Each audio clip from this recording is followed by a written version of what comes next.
Ablutophobia. All right, let's kick this off with a phobia that honestly might sound kind of funny at first, but trust me, for the people who actually experience this, it's no joke. We're talking about ablutophobia. Yeah, I know, it sounds super fancy, almost like something you'd hear in a science fiction movie, right? But no, this is real. So, what the heck is ablutophobia? Well, simply put, it's the fear of bathing, washing, or cleaning yourself. Yep, fear of getting clean. And before your mind goes there, no, this isn't just being lazy or not liking showers when it's cold. We've all had those days where the thought of getting out of bed and stepping into a freezing bathroom just feels like too much effort. But ablutophobia? That's on a whole different level. We're talking about a legit, irrational, and often overwhelming fear or anxiety response to the idea of taking a shower, washing your hair, or even just cleaning your hands. Now, I know some of you might be laughing a little right now, like, come on, afraid of a shower? Really? But picture this. Imagine that every time you even thought about taking a bath, your heart started racing, your palms got sweaty, maybe you felt dizzy or panicked, like your brain screaming, danger, just because there's soap and water involved. It's wild, right? But that's exactly what some people go through every single day. So where does this come from? How does someone end up being scared of, well, hygiene? Like most phobias, it can often be traced back to a bad experience. Maybe as a kid, they slipped in the bathtub and nearly cracked their head open. Or maybe they had an older sibling who thought it was hilarious to dunk their head underwater during bath time. Sometimes it's connected to sensory issues, the feeling of water on the skin, the sound of running water, the slippery floors. For some people, it's just overwhelming. And when your brain starts to associate all of that with fear, boom, ablutophobia. Interestingly, this phobia tends to show up more in kids than adults, but adults can absolutely struggle with it too, especially those who've dealt with past trauma or sensory disorders. Let's be real for a second, though. Living with ablutophobia can seriously mess with your life. I mean, hygiene isn't exactly optional, right? Society kind of expects us to shower, wash our hair, brush our teeth, all that good stuff.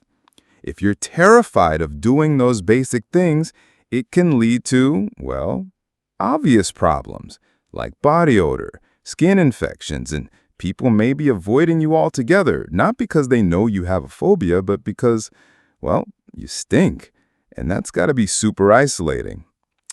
But it goes beyond just the smell. Think about the mental toll. If every day something as simple as washing your hands feels like a full-blown anxiety attack waiting to happen, that's exhausting. And then the embarrassment piles on top of that. Because let's face it, nobody wants to be the smelly person. It can mess with your social life, your confidence, even your ability to hold down a job. And speaking of jobs, imagine being in a profession where you have to stay clean. Healthcare, food service, fitness trainer. How do you navigate that when the thought of showering feels like staring down your biggest fear? It's a constant battle. What's kind of fascinating, though, is how society judges people with this phobia. We're super harsh when it comes to hygiene. We've all heard those jokes about someone smelling bad or looking unkempt, but rarely do we stop to think, maybe there's something deeper going on. Maybe it's not that they're lazy or gross. Maybe they're dealing with a real debilitating fear. And trust me, they're not loving the situation either. Most people with ablutophobia want to feel clean.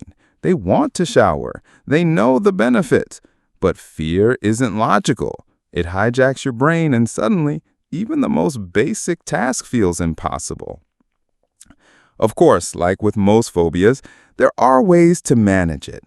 Therapy is a big one, especially cognitive behavioral therapy, or CBT, which helps people slowly face their fears in small, controlled steps. Some use relaxation techniques like breathing exercises, or meditation to calm their anxiety before attempting to shower. In severe cases, medication for anxiety might help too, but progress tends to be slow and there's no overnight fix. And get this, there are even documented cases where people have gone for years without properly bathing because of this phobia. Years. It sounds extreme, but when fear grips you that tightly, even something that seems so simple to others feels totally impossible. Fun fact though, this phobia is so rare that a lot of doctors might never even encounter a case in their entire careers. It's not exactly dinner table conversation, right? You don't usually hear someone casually saying, "Oh yeah, I'm afraid of showers." But that doesn't mean it's not real. And speaking of weird phobias, Ablutophobia isn't even the strangest one out there. But I'll save the others for later in this video because, trust me, some of them get really bizarre. But here's a thought for you. Have you ever had a weird, totally random fear? Maybe not a full-blown phobia, but something that just makes you super uncomfortable? Like, I know people who can't stand the feeling of wet socks or the sound of styrofoam. It's kind of along those lines, except imagine that level of discomfort, but cranked up to 100 with full-on anxiety symptoms. That's Ablutophobia in a nutshell. At the end of the day, it's just a reminder that our brains can be, well, a little weird sometimes. They're powerful, but they don't always make sense. And when it comes to fear, logic often goes out the window. So the next time you hop in the shower, maybe take a second to appreciate that for you, it's just a routine. But for someone else out there, it might feel like the scariest thing in the world. Xanthophobia is honestly, it sounds like something straight out of a comedy skit, but it's 100% real. We're talking about xanthophobia. Now, don't let the fancy scientific sounding name fool you. All it means is a fear of the color yellow. Yep, you heard that right. The color yellow. That bright, sunny, cheerful color that's basically everywhere. For some people, it's pure nightmare fuel. And before you start picturing someone running away from bananas or panicking at the sight of a lemon, let me tell you, that's not even far off from reality.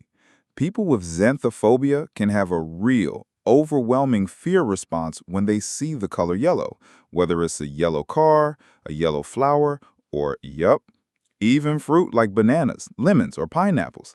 Sounds ridiculous? I mean, sure, at first glance, it kind of does. But phobias don't follow logic. You can't sit your brain down and be like, "Hey, buddy, it's just a color. Chill out." The fear kicks in whether you like it or not.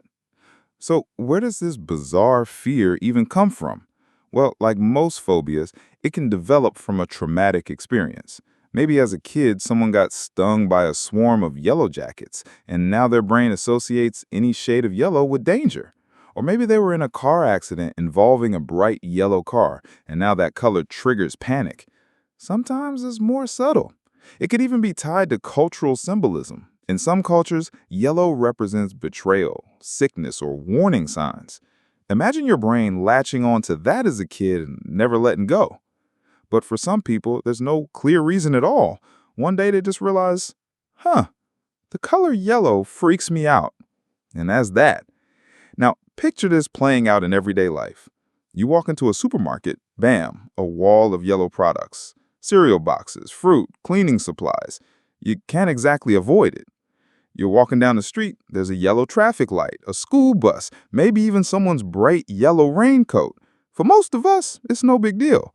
But for someone with xanthophobia, that's a minefield of anxiety. And it doesn't stop at physical objects. Some people with this phobia can't even handle images of the color yellow. Think about that. Billboards, magazines, websites, social media. Yellow is literally everywhere. You can't escape it. Heck, even emojis are yellow.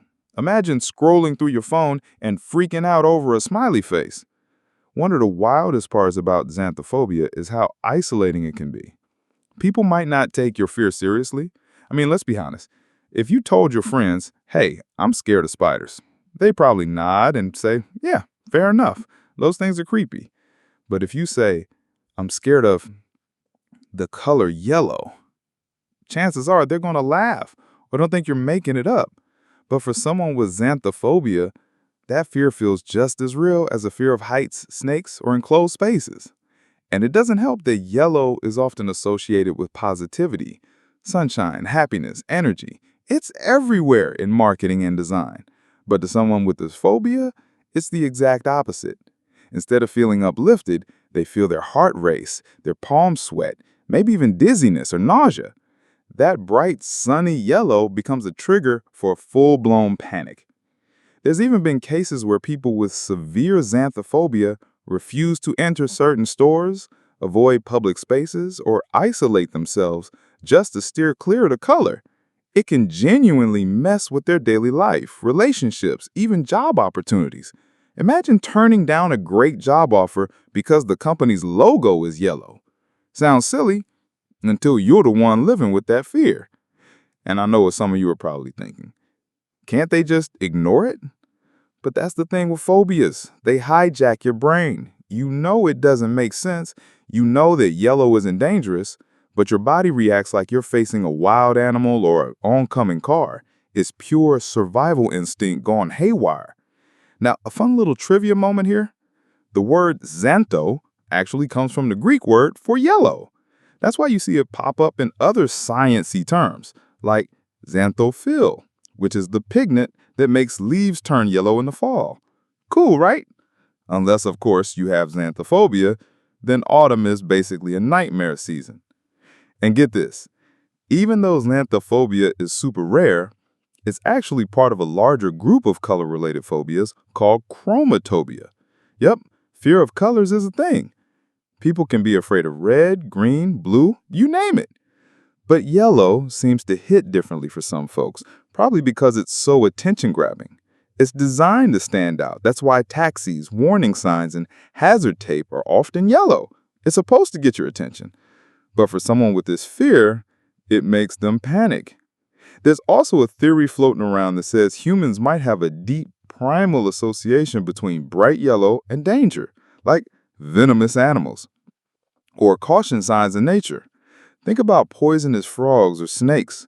Many of them are brightly colored as a warning. So maybe somewhere deep in our brain chemistry, yellow got filed under, uh-oh. For most of us, that instinct faded away. But for someone with xanthophobia, it never switched off. Of course, treatment is possible. Cognitive behavioral therapy, CBT, is a common approach.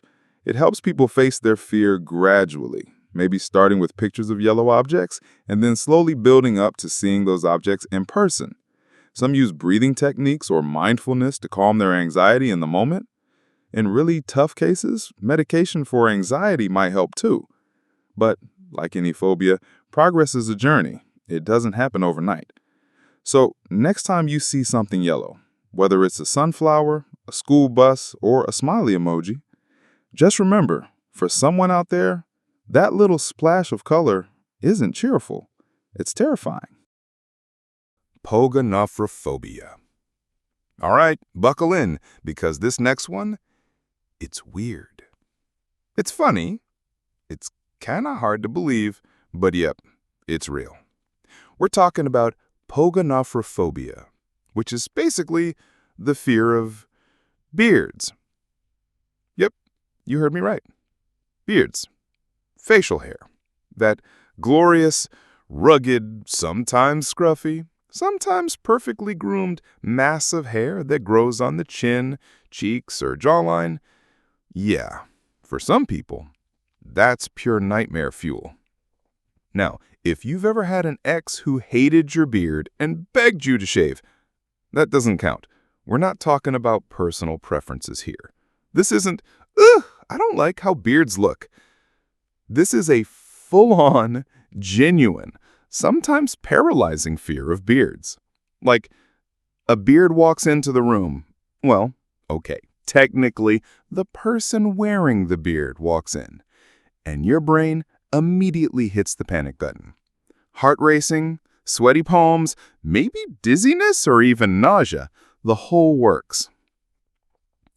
And look, I get it. To most people, this sounds hilarious. Scared of beards? What's next? Fear of shoelaces? But that's the thing about phobias. They don't care if they sound ridiculous. Your brain doesn't exactly ask for permission to panic. It just does. So, let's break this down. First of all, the name. Pogonophobia comes from the Greek word pogon, which literally means beard. Greek really nailed it with all these phobia names, didn't they? So, fear of beards. Simple enough. But how does someone end up afraid of beards? Well, like most phobias, there are a few possible reasons. One of the biggest? A bad experience. Maybe as a kid, they had a scary encounter with a bearded person, like, I don't know, an aggressive Santa Claus at the mall. You laugh, but those Santa photo booths? Traumatizing for some kids. Or maybe there was a teacher, a relative, or even a stranger with a beard who scared them somehow, yelled at them, got too close, whatever it was. And now, years later, their brain connects beards with danger. For some, it's not even about a specific memory. It can be more of a sensory thing. Beards can look wild, unpredictable, messy. For someone with anxiety, that visual chaos can trigger discomfort. Others say it's about hygiene. They feel like beards trap germs, food, bacteria, and suddenly seeing a beard feels gross or dangerous. Logical? Not always. But again, fear doesn't play by logical rules. Here's where it gets tricky, though. Beards are everywhere, especially in certain cultures or communities where growing a beard is seen as a sign of maturity, masculinity, or even religious devotion. Imagine trying to avoid beards completely. Kind of impossible, right? Walking down the street, turning on the TV, scrolling through social media. Beards are just part of life. And let's be honest, the beard trend hasn't exactly slowed down. For the last decade or so, beards have been having a major moment. The whole lumberjack, rugged, I chop my own firewood look, super popular. Hipsters with perfectly groomed beards, also everywhere. Even in movies, think about how many heroes, villains, and wise old mentors rock impressive facial hair. So, for someone with Pogonophobia, it's like their worst nightmares trending. And it's not just adults. Some kids also develop this fear, especially if they're used to clean-shaven faces at home and suddenly they meet someone with a big, bushy beard. Their brains go, "Whoa, what is that?" And bam, the fear sets in. Now, living with Pogonophobia can actually be super inconvenient. Think about job interviews, social events, public transportation. Anywhere you go, there's a chance you'll come face to face with, well, a face with a beard. It can lead to avoiding social situations altogether or feeling anxious every time you leave the house. And people around you might not even know why you're uncomfortable. Because, let's face it, "I'm scared of beards" isn't exactly a common conversation starter. The worst part? The embarrassment. Most people with Pogonophobia know their fear doesn't make logical sense. They know a beard can't hurt them. But that doesn't stop the physical reaction, and feeling anxious and embarrassed at the same time? Double whammy. There have even been extreme cases where people avoid doctors, dentists, or other professionals simply because they have facial hair. Imagine putting your health at risk just to dodge a beard. It sounds wild, unless you're living it. But hey, there are some fun facts here too. Historically, beards have carried all kinds of meanings. In ancient times, a beard was a symbol of wisdom, strength, or status. Philosophers like Socrates, bearded. Warriors, bearded. Even today, some cultures consider shaving a beard to be disrespectful or taboo. So, for someone with Pogonophobia, walking through certain parts of the world would be a constant panic attack. The good news is, like most phobias, Pogonophobia can be treated. Therapy, especially exposure therapy, is super helpful. It's all about slowly, safely getting used to what scares you. Maybe it starts with looking at pictures of beards, then watching videos. Eventually, being around bearded people in real life. It's a slow process, but it works. Cognitive behavioral therapy, CBT, is another tool. That's where you work with a therapist to rewire how your brain reacts to your fear. Over time, the panic fades, and seeing a beard becomes, well, just seeing a beard. And hey, let's be real. Even if you don't have Pogonophobia, we've all had those moments where someone's beard made us do a double take. You know, like the guy with the beard so long it looks like he's smuggling a family of squirrels under there. Or the perfectly shaped beard that's so sharp it could slice bread. Beards can be dramatic, but for most of us, it's a curious look, maybe a little judgment. For someone with Pogonophobia, it's full-blown terror. But honestly, at the end of the day, it's just another example of how fascinating and unpredictable the human brain is. Something as ordinary as facial hair can become the source of real, physical fear. And if nothing else, it reminds us to be a little more understanding. Because, let's face it, we've all got something weird that freaks us out. Maybe it's spiders. Maybe it's clowns. Maybe it's beards. So next time you see someone nervously inching away from a bearded guy, maybe cut him some slack. You never know. They could be fighting off a full-blown anxiety attack over a little patch of chin fuzz. Chiclephobia.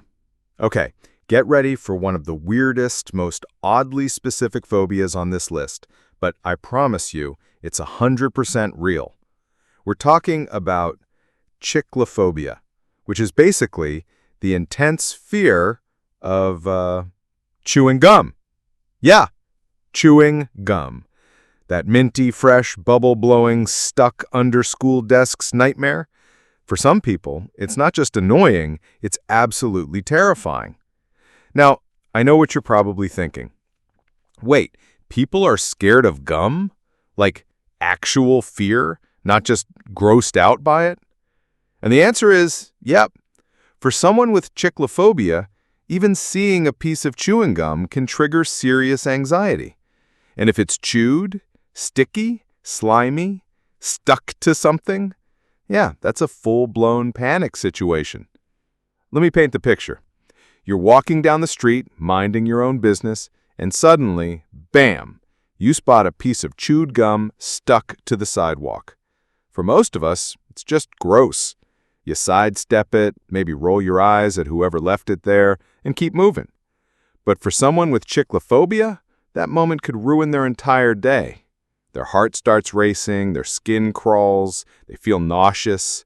It's not just ew, it's pure, uncontrollable fear.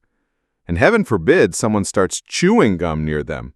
The sound, the smell, the sight of someone popping bubbles or stretching it between their fingers, that's enough to send their anxiety through the roof. But where does this even come from? I mean, fear of spiders, sure. Fear of heights, understandable. But fear of chewing gum? Well, turns out, like most phobias, it usually ties back to a bad experience. For a lot of people with Chiclephobia, it starts in childhood. Maybe they accidentally touched a nasty old wad of gum stuck under a school desk. You know how kids love to hide gum everywhere? Chairs, walls, even inside books sometimes. Totally disgusting.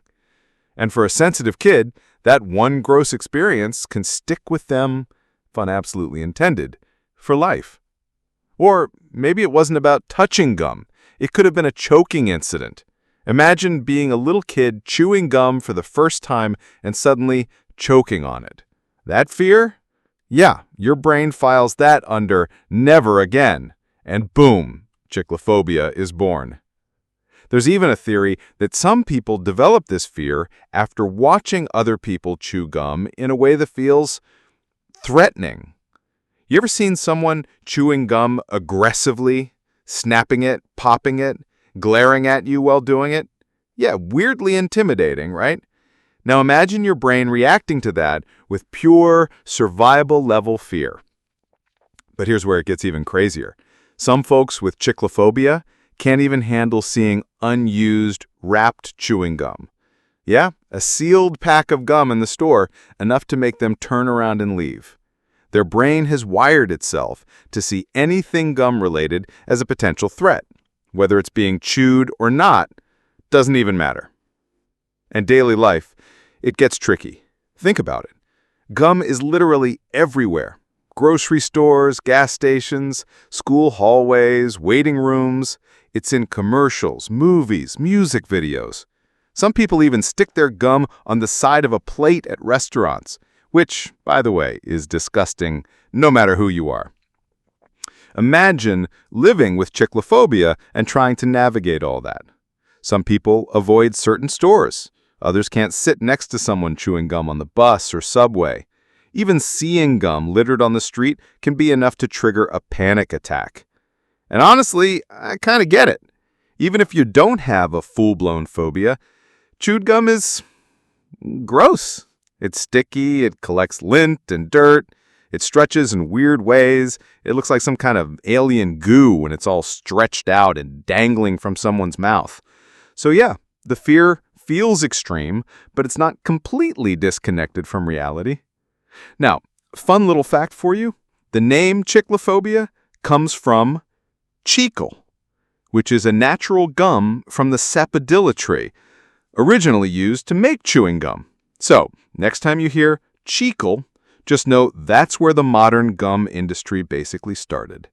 Cool history, terrifying for someone with Chiclephobia. And speaking of history, did you know that chewing gum has been around for thousands of years? Ancient Greeks chewed tree resin, the Mayans chewed sap from trees, Native Americans had their own version too. It's been part of human culture forever. So for someone with this phobia, it's like being afraid of something that's always been part of the background noise of life. But here's the thing. Like all phobias, Chiclephobia isn't really about logic. It's not about whether gum is harmful, although let's be real, swallowing it isn't exactly recommended. It's about how your brain reacts. Phobias tap into the fight or flight response. Your heart races, your breathing changes, your body basically screams, danger. Even when the danger is peppermint flavored and stuck under a desk. And unfortunately, because gum is so common, people with this fear often feel embarrassed or isolated. It's not easy explaining to friends or coworkers, hey, can you not chew gum around me? It gives me a panic attack. Most people would probably stare, laugh, or brush it off. But for someone with Chiclephobia, it's deadly serious. The good news is, there's treatment. Cognitive behavioral therapy, CBT, is one of the most common. A therapist helps the person gradually face their fear in small, manageable steps. It might start with looking at pictures of gum, then maybe holding a sealed pack, eventually working up to being near someone chewing gum. It's all about retraining the brain, calming that fight or flight response. Hypnotherapy is another option. Some people use it to explore where the fear started and reframe those old scary associations. In really severe cases, medication for anxiety might help too, but therapy is usually the main path. And hey, for those of you who love chewing gum, maybe next time pop that bubble a little quieter. You never know. Someone nearby might be silently battling this fear. It's easy to forget how everyday things can be someone else's trigger. At the end of the day, Chiclephobia is a reminder that fear doesn't always make sense. Our brains are weird, complicated, and sometimes they latch on to the strangest things, like a stick of spearmint gum, and decide it's a threat. But hey, we're all carrying something, right? Whether it's fear of spiders, heights, clowns, or chewing gum. Nomophobia. All right, buckle in because this one hits kind of close to home for a lot of us, maybe even you. We're talking about nomophobia, the fear of being without your mobile phone. And before you laugh it off, ask yourself this. When's the last time you left the house without your phone? Or when's the last time your phone died and you felt that little spike of panic in your chest? Yeah, exactly. See, nomophobia might sound like one of those modern world problems, and honestly, it kind of is. But for some people, it's not just a little discomfort. It's a full-blown, real, overwhelming fear. We're talking anxiety, sweating, nausea, even panic attacks, all triggered by being separated from their phone. And look, I know what you're thinking. Come on, being attached to your phone isn't the same as a phobia? But that's the thing. Most people don't even realize how dependent they've become. It starts small. You check your phone constantly for messages, emails, social media. You use it for directions, for entertainment, even for paying for your coffee. It's your alarm clock, your calendar, your camera, your literal lifeline to the world. So what happens when that lifeline is cut?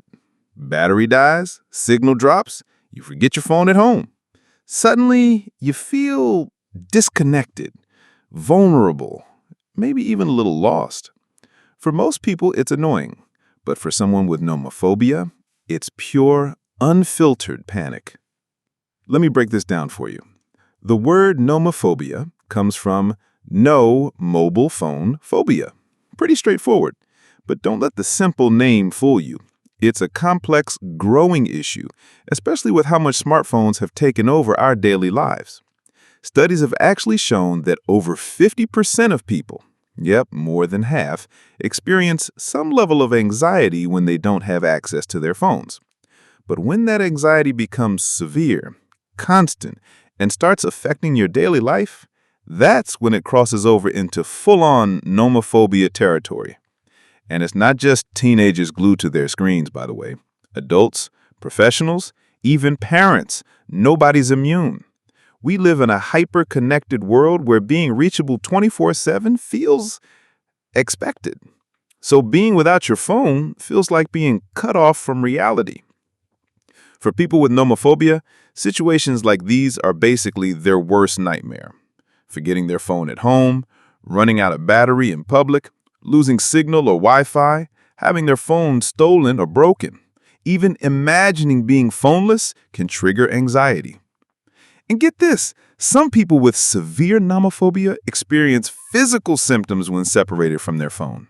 Heart racing, sweating, shaking hands, trouble breathing. It's basically like their body goes into fight or flight mode over a missing smartphone. Wild, right? But honestly, it makes sense when you think about it. Your phone isn't just a piece of plastic and glass anymore. It's your connection to friends, family, work, news, even your identity in some ways. Social media, banking apps, passwords, it's all stored there. So losing access to that feels terrifying. Here's another layer to it. The fear isn't always rational. Like, logically, you know your phone is just a tool. You know you'll survive without it. But phobias don't operate on logic. Your brain gets wired to react with fear, even if there's no real danger. Some psychologists actually compare nomophobia to withdrawal symptoms. You know how people addicted to substances feel anxious or physically unwell without their fix? Well, for people with nomophobia, their phone has basically become that fix. Take it away, and their body reacts. And social media, oh man, that only makes it worse.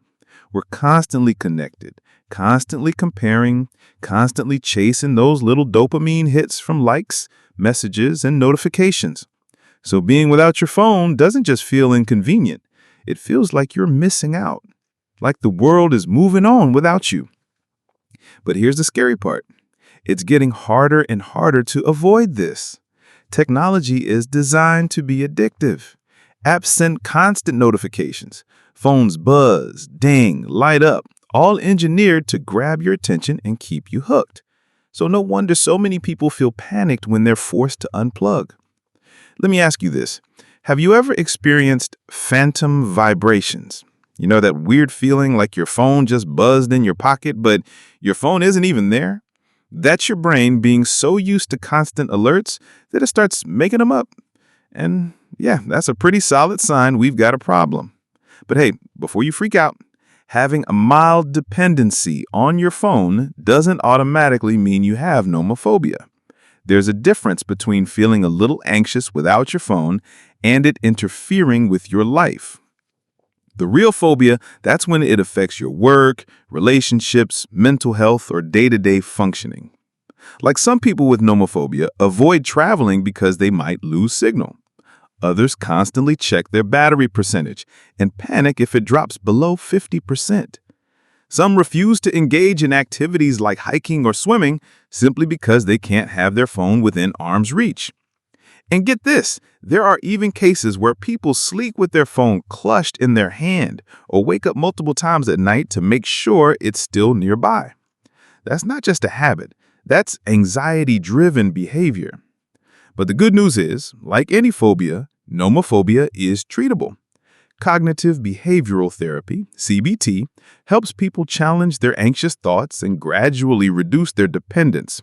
Some therapists suggest phone-free challenges, like starting with short, manageable periods without your phone and slowly increasing the time. Mindfulness techniques also help. Meditation, deep breathing, even just practicing being present without constant digital distraction can ease the anxiety. And honestly, taking breaks from technology is good for everyone, phobia or not. Ever tried leaving your phone at home for a quick walk? Scary at first, but surprisingly refreshing. But I'll be real with you, breaking that dependency isn't easy. Our world runs on smartphones, banking, work emails, maps, entertainment, even health apps. It's all right there in your pocket. So stepping away, it feels unnatural at first. But maybe that's the whole point. We've gotten so used to constant connection that being without it feels like danger, even when it's not. So the next time your battery's low, your signal's gone, or you forget your phone at home, take a deep breath. Your brain might scream panic, but you'll survive. You might even enjoy the silence for a change. And hey, if that idea terrifies you, you're not alone. That's nomophobia for you. Weird, modern, and more common than you think. Trypophobia. All right, buckle up because this one is probably going to make some of you squirm a little. We're diving into trypophobia, the fear, or maybe more accurately, the extreme disgust of small, clustered holes or bumps. And before you roll your eyes and think, okay, how bad can that really be? Trust me, for some people, it's bad, really bad. Have you ever seen a honeycomb up close? All those perfect tiny holes packed together? Or how about the surface of a lotus seed pod? Maybe zoomed in pictures of coral, sponges, or even certain types of skin rashes. If even thinking about that is making your skin crawl right now, congratulations, you've just had a little taste of what trypophobia feels like. Now, technically, the word comes from the Greek trypos, meaning holes, and phobia, meaning fear. But here's the funny thing. A lot of people with trypophobia say it's not so much fear in the classic sense. It's more like instant, uncontrollable disgust. Like your whole body going, nope, nope, nope, the second your eyes land on that pattern of holes or bumps. And let me tell you, this is way more common than people realize. In fact, some studies suggest that nearly 16% of people experience some level of discomfort when they see these hole patterns. But for those with actual trypophobia, it's not just discomfort. It shivers down the spine, sweaty palms, nausea, and in some extreme cases, even full-on panic attacks. Imagine scrolling through your social media feed, and suddenly, bam! Someone posts a zoomed-in photo of a lotus seed pod. You weren't expecting it, you weren't prepared, and suddenly your heart's racing, your skin feels itchy, and your stomach, not happy. It sounds ridiculous, right? But the human brain is a weird, complicated thing. Scientists aren't totally sure why trypophobia happens, but there are a few theories floating around. One of the most popular: it's a deep, subconscious survival response. See, in nature, certain dangerous things often have patterns that look similar to clustered holes. Think about poisonous animals like the blue-ringed octopus or certain venomous snakes with circular markings. Even diseased or infected skin like rashes, boils, or infections can have a similar holy, bumpy appearance. Some experts believe our brains have evolved to be hyper-aware of these patterns as a way of avoiding potential danger. So basically, your brain sees those holes and immediately screams, "Warning, something's not right here," even if it's just a harmless photo of a plant. And honestly, that kind of makes sense. Our brains are wired to overreact to keep us safe. The problem is, with trypophobia, that survival instinct gets triggered by totally harmless things, like the surface of a strawberry, or the holes in an old sponge, or a perfectly normal honeycomb. For some people, it doesn't even have to be real. Just an image of holes, digitally created patterns, or photoshopped textures is enough to send their anxiety through the roof. Now, here's the wild part. Even though it's called a phobia, trypophobia isn't officially recognized as a diagnosable disorder in most medical manuals, like the DSM-5. That means a lot of doctors and psychologists still debate whether it's a true phobia, a form of disgust sensitivity, or just a really intense common reaction. But ask anyone who's experienced it, they'll tell you, labels aside, it feels very real. Let me throw a quick example your way. Ever heard of the viral holy skin images that made the rounds online a few years back? People were editing photos to make it look like skin had clusters of little holes or pores all over it. Absolutely fake, but still, millions of people freaked out. Some even reported feeling physically ill or dizzy after seeing those images. That right there? Classic trypophobia in action. And it's not just skin or natural objects. Everyday stuff can trigger it too. Here's a little list of common trypophobia triggers: honeycombs, lotus seed pods, coral or sea sponges, air bubbles in dough or pancakes, holes in rocks or wood, crumpets or certain types of bread with clustered holes, strawberry seeds close up, pumice stones, soap bubbles packed together, certain insects or animal patterns. Pretty normal stuff, right? But through the lens of trypophobia, it turns into a horror show. The reaction can vary from person to person. Some folks just feel mild discomfort. Others feel extreme revulsion, dizziness, itching, or that classic crawling skin sensation. Some even report headaches or difficulty breathing if the reaction is strong enough. And yeah, people around them don't always get it. Trypophobia often gets dismissed as being dramatic or overreacting. But hey, fear doesn't always make logical sense. The brain reacts how it reacts, and sometimes that means freaking out over a pancake with too many bubbles. So, what causes someone to develop trypophobia? Honestly, that part's still a mystery. Some researchers think it's entirely evolutionary. Others believe past experiences or exposure to similar patterns during stressful moments could play a role. But the truth is, it often just seems to appear. No major traumatic event, no obvious explanation. Just suddenly, one day, your brain goes, "Hey, those holes? Yeah, those are terrifying now."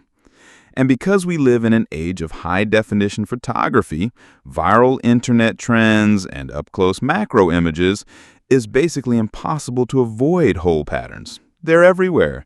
And thanks to the internet, you'll probably see them even when you don't want to. The good news, like most phobias, there are ways to manage trypophobia. For mild cases, the best option is often avoidance. If you know certain images trigger you, it's totally okay to scroll past them, unfollow certain pages, or politely ask friends not to send you that weird lotus pod picture again. For more severe cases, therapy can help. Cognitive behavioral therapy, or CBT, is a common approach, where a trained therapist helps you gradually face your triggers in small, controlled ways. Over time, The goal is to reduce the automatic panicked response your brain has. Some people also try exposure therapy, starting with less intense images and slowly working up to more triggering ones to help desensitize their reaction. Relaxation techniques like deep breathing, meditation, and grounding exercises can also ease the physical symptoms when they pop up unexpectedly. And look, if you never experienced trypophobia, it might sound silly, but I guarantee you, once you've seen one of those images that really triggers it, you'll never look at a lotus pod or a honeycomb the same way again. At the end of the day, trypophobia is another reminder that our brains are weird, complicated machines. Sometimes they protect us from real danger. Other times, they overreact to a pancake or a plant. But hey, that's human nature for you. A little irrational, a little anxious, and always fascinating. Heliophobia, fear of sunlight. All right, let's talk about something that most people love, but for some, it's their absolute worst nightmare. I'm talking about the sun.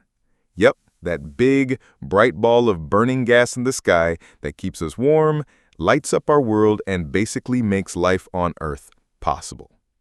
But imagine being terrified of sunlight, not just disliking it or avoiding a hot day, but genuinely experiencing fear or anxiety at the thought of stepping into the sun's rays. Sounds wild, right? Well, welcome to the world of heliophobia, the fear of sunlight. Now, I know what some of you might be thinking. Who's scared of the sun? It's literally everywhere. And yeah, that's kind of the problem for people with heliophobia. There's no easy escape, unless you plan on living in a cave or becoming a full-time vampire, which, let's be real, isn't exactly practical. But let's break this down. Heliophobia comes from the Greek word helios, meaning sun, and phobia, meaning fear. So literally, fear of the sun. But it's not always the sun itself they're afraid of. Sometimes it's the light, sometimes it's the heat, sometimes it's both. And for some people, it's more about what the sun does to them that freaks them out. For example, they might be terrified of sunburn, skin damage, sunstroke, or the risk of skin cancer. And honestly, that's not entirely irrational. We've all heard the warnings about too much sun exposure. UV rays can cause real harm.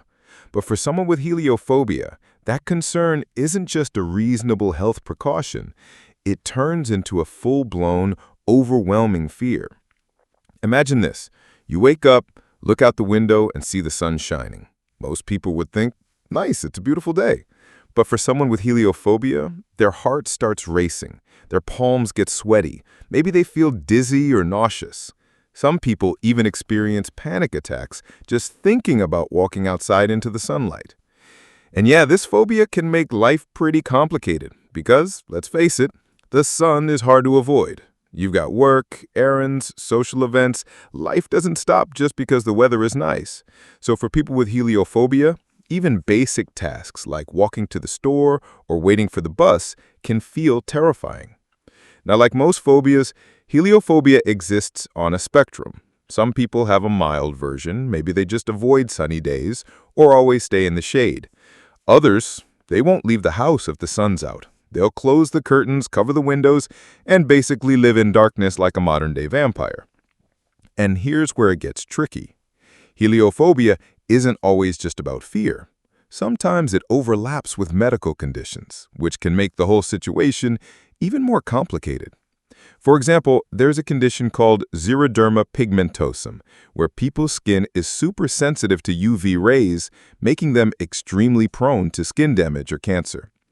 Those individuals have to avoid the sun for their health. But heliophobia, that's a psychological fear. Even if there's no actual medical reason to avoid sunlight, their brain still reacts with intense anxiety. And get this, there are even stories of people who developed heliophobia after watching too many horror movies or reading vampire novels. Sounds funny, but it happens. When you're constantly seeing the sun portrayed as dangerous, burning vampires, apocalyptic UV rays, deadly heat waves, it can mess with your mind, especially if you already have anxiety tendencies. But here's the question. What actually causes heliophobia in the first place? Well, like most specific phobias, it often starts with a negative experience. Maybe someone got severely sunburned as a kid or had a heat stroke that left them traumatized. Or maybe they developed anxiety about skin cancer after hearing stories of someone close to them being diagnosed. The brain takes that scary memory, attaches it to sunlight, and suddenly, every time the sun shines, your body reacts like you're in danger. For others, it can be learned behavior. Maybe they grew up with overly cautious parents who constantly warned them about the sun. Over time, those warnings turned into a deep, irrational fear. And let's not forget, some phobias seem to come out of nowhere. One day you're totally fine at the beach, the next, you can't even open the curtains without panicking. Brains are weird like that. So what does heliophobia actually look like in daily life? Well, some common symptoms include extreme anxiety or panic when exposed to sunlight, avoidance of outdoor activities during the day, keeping curtains or blinds closed at all times, wearing excessive protective clothing, hats, sunglasses, long sleeves, even on mild days. Physical symptoms like rapid heartbeat, shortness of breath, dizziness, or sweating when near sunlight. Obsessive thoughts about the dangers of sun exposure. In severe cases, it can even lead to social isolation. Think about it. If you're too afraid to go outside when the sun's out, you miss out on work, school, seeing friends, running errands. It can seriously impact your quality of life. But here's the important part. Heliophobia is treatable. Just like any other specific phobia, there are ways to manage and even overcome it. One of the most effective treatments, cognitive behavioral therapy, or CBT. This therapy helps people challenge the irrational thoughts linked to their fear. For example, instead of thinking, if I go outside, I'll get cancer, they learn to replace that thought with something more realistic, like a short walk in the sun with proper protection is safe. Another method is exposure therapy, where people gradually face their fear in small, controlled steps. Maybe they start by sitting near a sunny window, then progress to short walks outside, all while learning coping skills to manage their anxiety. In some cases, medications like anti-anxiety drugs or antidepressants can be used to help reduce the overwhelming symptoms, especially if the phobia is severe. And you know what? Awareness matters too.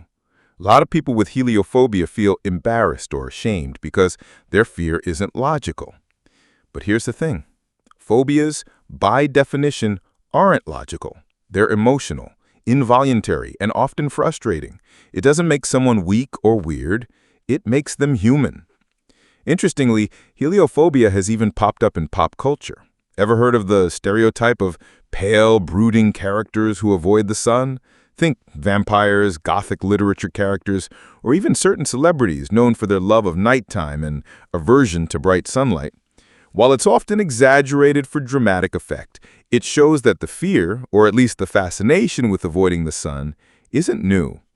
At the end of the day, whether it's a mild discomfort or a full-blown phobia, heliophobia reminds us how powerful the human brain can be. Something as natural and life-giving as sunlight can be transformed into a source of terror, all because of how our minds process fear. So the next time you're out enjoying a sunny day, spare a thought for those who can't. For them, the sun isn't just a warm, happy part of nature. It's something they work hard every day to avoid, cope with, or hopefully overcome. Ergophobia, fear of work or the workplace. All right, buckle up for this next one, because I guarantee some of you might secretly wish you had this, or maybe you already think you do. But trust me, what we're about to talk about goes way beyond just not liking your job. We're diving into ergophobia, which is basically an intense, irrational fear of work or the workplace.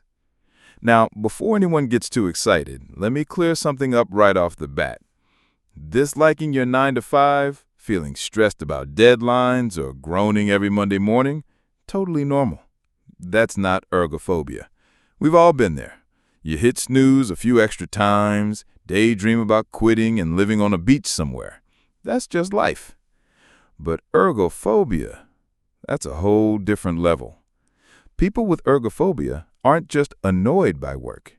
They experience actual fear, real heart-racing, anxiety-inducing fear at the thought of working, being at work, or sometimes even thinking about work. It can be so overwhelming that it prevents them from holding down a job, going to interviews, or even stepping into a workplace environment. Sounds pretty rough, right? And honestly, it is. Because let's face it, in today's world, work is a huge part of life. It's how we support ourselves, meet people, find purpose, and pay the bills. So imagine having a deep, paralyzing fear of something so unavoidable. But where did this fear actually come from? Well, like most phobias, there isn't always one clear cause, but psychologists believe it's often linked to past negative experiences, overwhelming anxiety, or even underlying mental health issues like generalized anxiety disorder, social anxiety, or depression. Picture this. Maybe someone had a toxic boss in the past who constantly belittles them, or they were bullied by coworkers, or they experienced intense stress at a previous job that left them burnt out, overwhelmed, and emotionally drained. Over time, their brain starts associating work with danger, with humiliation, failure, anxiety, and boom, a phobia is born. But here's the interesting part. Ergophobia doesn't always mean someone is lazy, unmotivated, or unwilling to contribute. In fact, many people with this phobia want to work. They crave normalcy, routine, and a sense of achievement, but their fear is so overpowering that they physically or mentally can't bring themselves to do it. And the symptoms? Oh, they're real. We're talking intense anxiety or panic attacks when thinking about work, nausea, dizziness, or even physical sickness before going to work, avoidance of job applications, interviews, or workplace environments, feeling overwhelmed by even small tasks related to work, racing heart, shortness of breath, or trembling when faced with work-related situations, constant worry about failing, being judged, or making mistakes at work. And it doesn't stop there. Ergophobia can be linked to specific types of work-related fears too. Some people fear failure at work, messing up, being incompetent, letting people down. Others fear social situations at work, interacting with coworkers, giving presentations, being evaluated. And some fear the pressure, tight deadlines, high expectations, constant performance reviews. For a lot of people, these fears are manageable. Maybe they feel a little nervous before a big meeting or stressed about a tough project. But for someone with ergophobia, it's debilitating. They might skip interviews altogether, quit jobs suddenly, or isolate themselves entirely to avoid the workplace. And that leads to serious life consequences.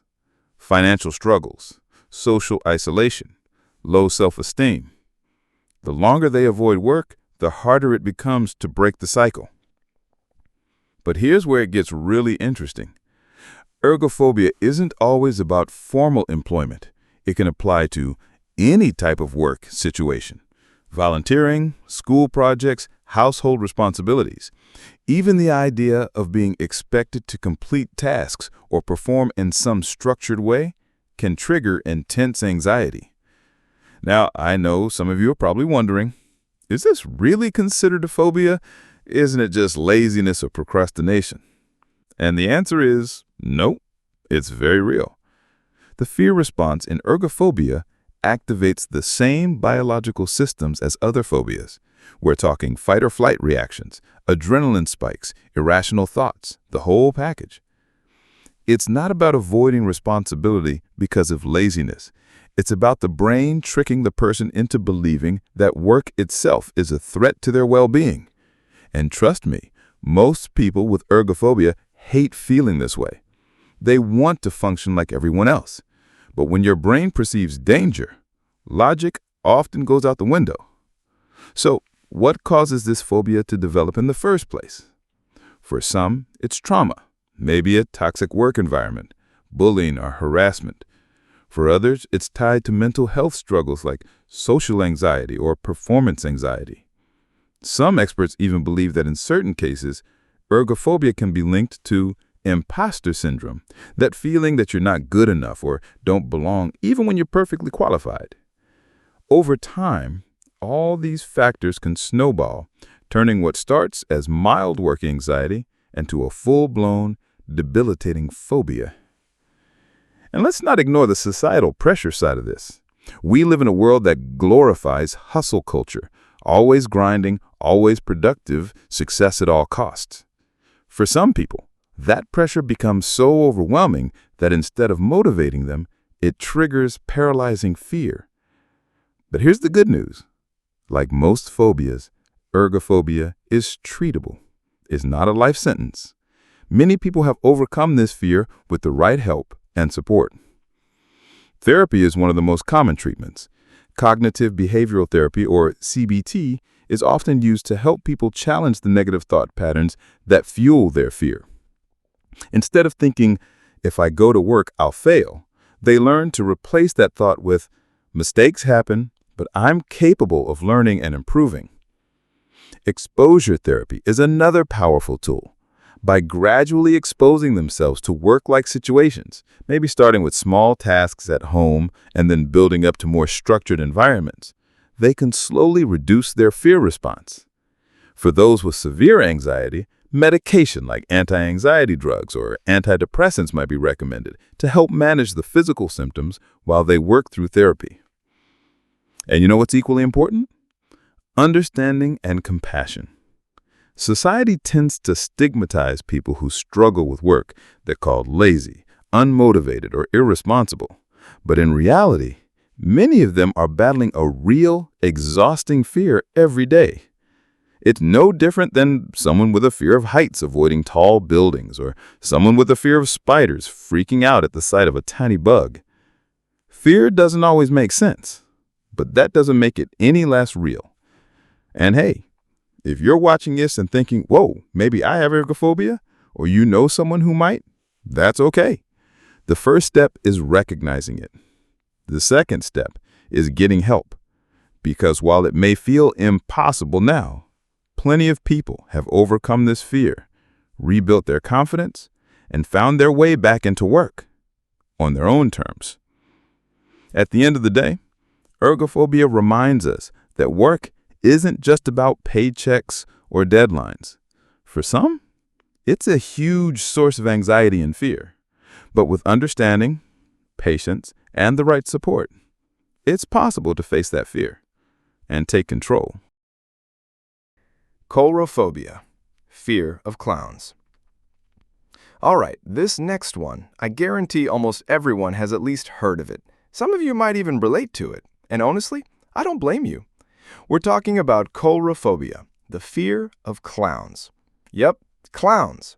The colorful, smiley, supposedly fun-loving performers that are meant to entertain kids at birthday parties, pop up at circuses, or sometimes creep around in horror movies. But for a surprising number of people, clowns are anything but funny. They're downright terrifying. Now, some of you might be thinking, come on, it's just a clown. What's so scary about a goofy costume, some makeup, and a big red nose? Well, let me explain. Because when you really think about it, the fear actually makes a lot of sense. First off, let's look at what clowns actually are. They're adults, usually strangers, hiding their real identity behind exaggerated makeup, wigs, costumes, and oversized shoes. Their expressions are painted on, permanent smiles that don't always match their real emotions. Their behavior? Often unpredictable, chaotic, even downright weird. They break the normal social rules we expect in human interactions. And that right there, that's unsettling. As humans, we rely a lot on reading facial expressions, subtle cues, body language. It helps us feel safe and comfortable around others. But with a clown, their faces are covered in paint. Their smile might be huge and plastered on, but what's underneath? Are they actually smiling? Are they angry? Sad? Who knows? That ambiguity freaks people out. In psychology, this concept is called the uncanny valley. It's when something looks almost human, but not quite, and that subtle offness triggers discomfort or fear. Clowns definitely fit into that category for many people. But where does the actual phobia come from? Well, for some, it starts in childhood. Maybe they had a negative experience with a clown at a birthday party or a carnival. Maybe they saw a creepy clown in a movie before they were old enough to understand it was fiction. Or maybe over time, the constant portrayal of clowns as villains in pop culture just cemented the idea that clowns equals scary. Speaking of pop culture, we can't ignore the role that movies, books, and TV shows have played in fueling coulrophobia. Think about it. There's Pennywise from Stephen King's It, a literal nightmare disguised as a clown, or the Joker from Batman, a smiling, clown-like villain with pure chaos in his veins. Even kids' shows sometimes accidentally create creepy clown characters that stick in your memory for all the wrong reasons. And those 2016 killer clown sightings that happen in real life? Yeah, that didn't exactly help people feel better about clowns either. Groups of people in clown costumes popping up on streets at night, scaring pedestrians, pretty much the real-life version of a horror movie. But for someone with true coulrophobia, the fear goes way beyond just being a little creeped out by horror movies. We're talking about a real, physical, emotional reaction to seeing clowns or even just pictures of them. Symptoms can include rapid heartbeat or palpitations, sweating or trembling, nausea or stomach discomfort, panic attacks, shortness of breath, the overwhelming urge to escape the area, anxiety just thinking about clowns or places where they might appear, like circuses, parades, or parties. And get this, some people's fear is so strong that even cartoon clowns or clown emojis can trigger anxiety. Imagine scrolling your phone and a silly little clown face emoji sends you into a spiral. That's how powerful phobias can be. What's really wild is that coulrophobia doesn't always require a personal bad experience. It can develop purely from cultural influence and what psychologists call vicarious learning. Basically, seeing other people, friends, family, even strangers in movies, react with fear or disgust toward clowns can train your brain to associate clowns with danger, even if nothing bad ever happened to you directly. And because clowns are often meant to entertain kids, coulrophobia often starts young. A child sees a clown up close, the exaggerated makeup, the loud noises, the unpredictable behavior, and instead of laughing, they feel overwhelmed and scared. That early fear can stick with them into adulthood, turning into a full-blown phobia. Now, here's the thing. Some people love clowns. They see them as goofy, harmless, maybe even nostalgic. But for someone with coulrophobia, it's not a choice. Their brain perceives clowns as a threat, and their body reacts accordingly. Fight, flight, or freeze. And honestly, you can't really blame them. Even in history, clowns haven't always been portrayed as innocent fun. The concept of the clown, or the fool, the jester, the trickster, goes way back, often carrying darker undertones.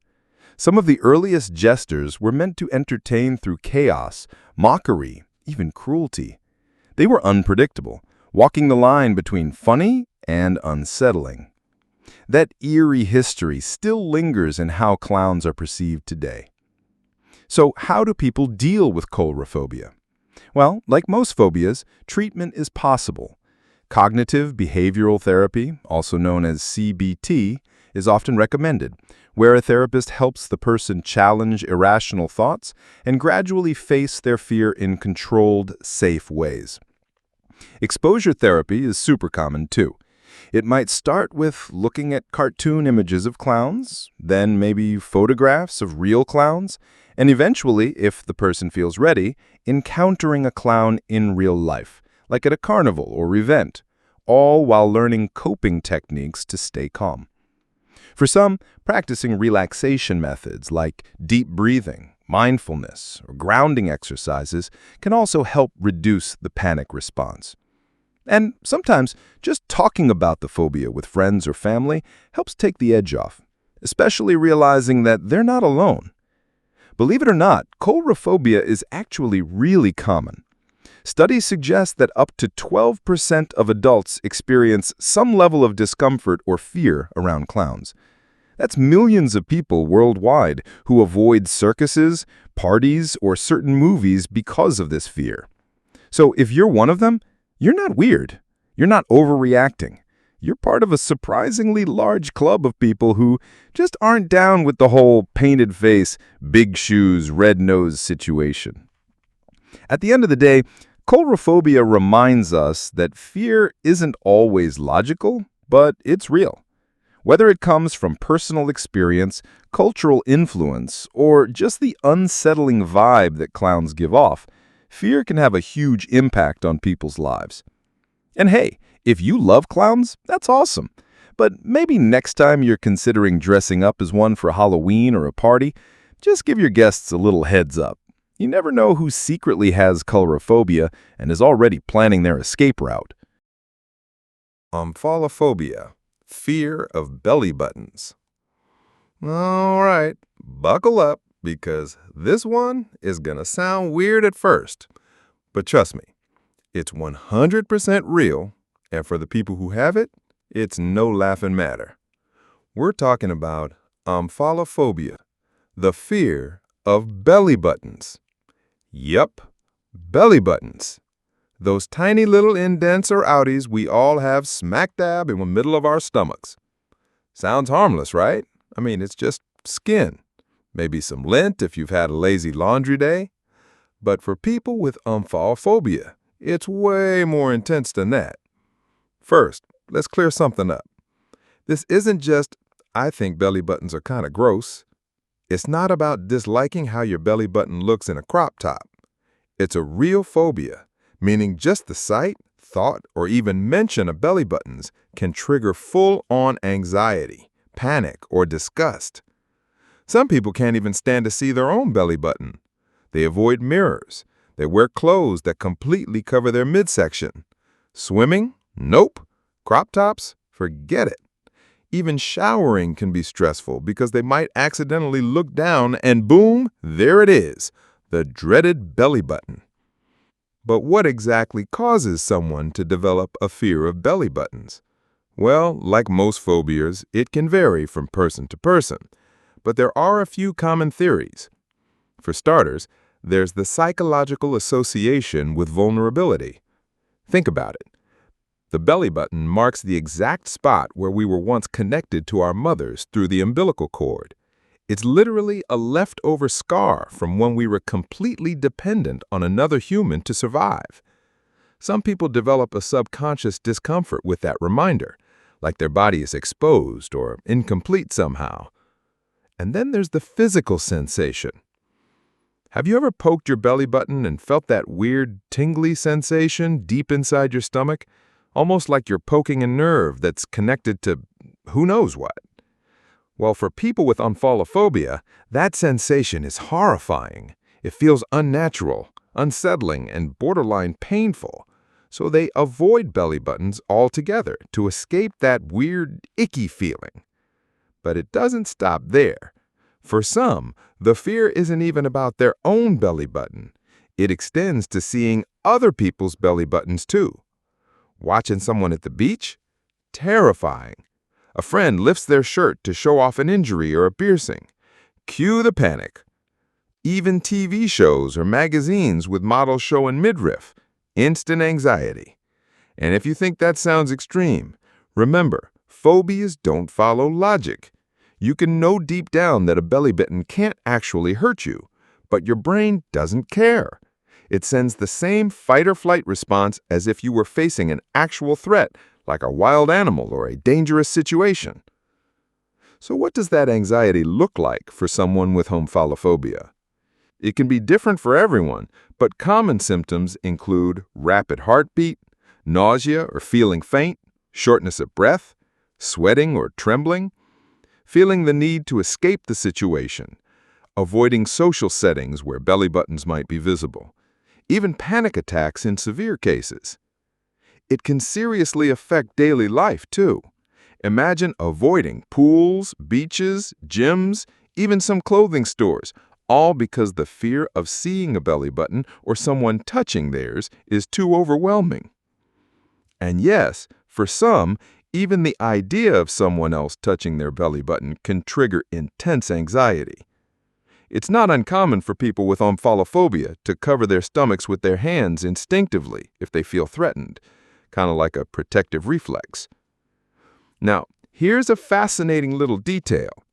Omphalophobia isn't always a standalone fear. It often pops up alongside other phobias or anxiety disorders. Some people who have body-focused phobias, like a fear of holes, trypophobia, or a fear of scars, might also be more prone to developing omphalophobia.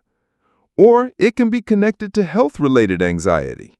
Some folks are terrified that touching their belly button the wrong way could somehow damage their insides. And while that fear isn't entirely rational, it's rooted in how sensitive that area actually feels when poked.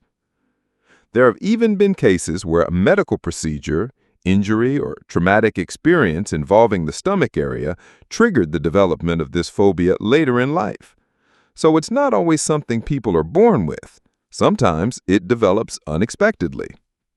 And let me tell you, for those who have it, society doesn't exactly make it easy. Think about how many TV commercials, fashion ads, or even casual conversations involved exposed stomachs or belly button talk. People with omphalophobia often feel isolated, embarrassed, or even mocked because others don't understand how real and disruptive the fear can be. But here's the good news. Like most phobias, it's treatable. If omphalophobia is impacting someone's life, therapy can help. Cognitive behavioral therapy, CBT, is often super effective. It helps reframe the irrational fear, gradually exposing the person to their triggers in a safe, controlled environment. In some cases, exposure therapy works wonders.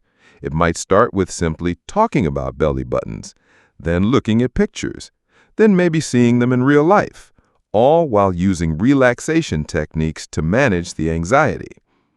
Over time, the brain rewires its response and the fear loses its grip. Some therapists also use hypnotherapy or mindfulness-based stress reduction to help desensitize people to fear. And in really severe cases, medication like anti-anxiety drugs might be prescribed to help manage symptoms during exposure therapy. But most importantly, if you or someone you know struggles with omphalophobia, the first step is recognizing that it's valid. It's not silly. It's not just being dramatic. It's a real, documented psychological condition that deserves understanding and support. And hey, for those who don't have this fear, maybe next time you're lounging at the beach or cracking jokes about belly buttons, just remember, what seems funny or harmless to you might be a huge source of anxiety for someone else. A little empathy goes a long way. So yeah, belly buttons. Who knew such a tiny part of the body could cause so much panic, right? But that's the fascinating and honestly kind of weird thing about phobias. They don't always make sense, but they show us how unique and complex the human mind really is. Chionophobia, fear of snow. All right, now let's talk about a phobia that, honestly, might sound surprising to some people, especially if you're someone who loves winter, enjoys cozy snow days, or dreams of those picture-perfect snowy landscapes. But for some folks, snow isn't magical or peaceful. It's terrifying. This is called Chionophobia, the irrational fear of snow. Yep, snow. That soft, fluffy, white stuff that falls from the sky in winter? For some people, it's the stuff of nightmares. And before you brush it off as silly or impossible, let me stop you, because Chionophobia is real, and for the people who experience it, it can be completely debilitating. First, let's break it down. The word itself comes from the Greek word chion, which means snow, and of course, phobia, meaning fear. So literally, fear of snow. But how does someone end up being afraid of snow? I mean, isn't it just frozen water? Well, sure. Scientifically, snow is just ice crystals that form when the atmosphere is cold enough. But remember, phobias aren't about logic. They're emotional, instinctive, and sometimes completely irrational responses that your brain develops, often without your permission. For people with Chionophobia, snow isn't just snow. It represents danger, threat, even helplessness. Let me paint you a picture. Imagine you're a kid and you get caught in a blizzard. The sky turns gray, the snow is falling so fast you can't see your hand in front of your face, the wind is howling, everything is freezing, and suddenly you feel trapped, lost, and completely powerless. Or maybe you grew up in a place where heavy snowstorms caused accidents, power outages, or even deaths. For some people, snow means icy roads, car crashes, being stuck indoors with no escape. It means isolation, freezing temperatures, maybe even memories of past trauma. And here's the thing, your brain is really good at remembering fear. So even years later, you see snow falling gently outside the window, and boom, anxiety, sweating, fast heartbeat, maybe even a full-blown panic attack. That's how phobias work. They don't always care about logic or facts. In fact, with Chionophobia, people can react to snow in all kinds of ways. Some feel anxious or panicky just seeing snow outside. Others refuse to go outside if it's snowing. Some feel trapped or claustrophobic when snow starts to pile up around their home. Even watching snow on TV or in movies can trigger discomfort for some. And get this, in extreme cases, just hearing the weather forecast predicting snow is enough to send someone into full stress mode. Now, you might be wondering, okay, but snow isn't really that dangerous, right? Well, it depends. In many parts of the world, snowstorms can be life-threatening. Avalanches, frostbite, hypothermia, slippery roads, it's all real. So for some folks, the fear of snow is rooted in very real experiences. But here's where it crosses the line into phobia territory, when the fear is disproportionate to the actual threat, or when it starts interfering with daily life. For example, let's say it's just light flurries outside, nothing dangerous, but someone with Chionophobia might feel frozen with anxiety, refuse to leave their house, or even cancel important plans just because snowflakes are falling. That's when it stops being a rational concern and becomes a phobia. But what causes Chionophobia in the first place? Well, like most phobias, it varies from person to person. Some common causes include past trauma. Like I mentioned earlier, getting lost in a snowstorm, being in a car accident during snowy weather, or experiencing a dangerous blizzard can all leave lasting psychological scars. Childhood experiences. Maybe you got sick from being out in the cold, or you heard scary stories about people freezing to death. Kids absorb fears easily, especially if adults around them express anxiety about snow. Underlying anxiety disorders. People with generalized anxiety or PTSD might be more prone to developing specific fears like Chionophobia. Learned behavior. If you grew up in a household where snow was treated as dangerous, maybe your parents panicked every time it snowed, you might have picked up on that fear without even realizing it. What's interesting is that some people with Chionophobia live in areas where snow is extremely rare, and yet they still panic at the mere idea of snow. Their fear isn't always based on personal experience. Sometimes it's fueled by imagination, movies, or stories. Speaking of movies, have you ever seen horror films or disaster movies where snowstorms trap people or where snow blizzards are used as the setting for terrifying events? Yeah, that can absolutely fuel someone's fear. So how does Chionophobia show up in daily life? Well, it depends on how severe it is. Mild cases might look like feeling uneasy when snow is mentioned, avoiding snow-themed vacations or destinations, refusing to watch movies or shows with snow scenes. More severe cases might involve panic attacks when snow starts to fall, refusing to leave the house during winter, obsessively checking weather forecasts, avoiding entire regions where snow is common. Physical symptoms like sweating, rapid heartbeat, nausea, dizziness, or shortness of breath when exposed to snow. And for those living in places where snow is a regular part of life, Chionophobia can seriously disrupt work, school, relationships, and mental health. But here's the good news.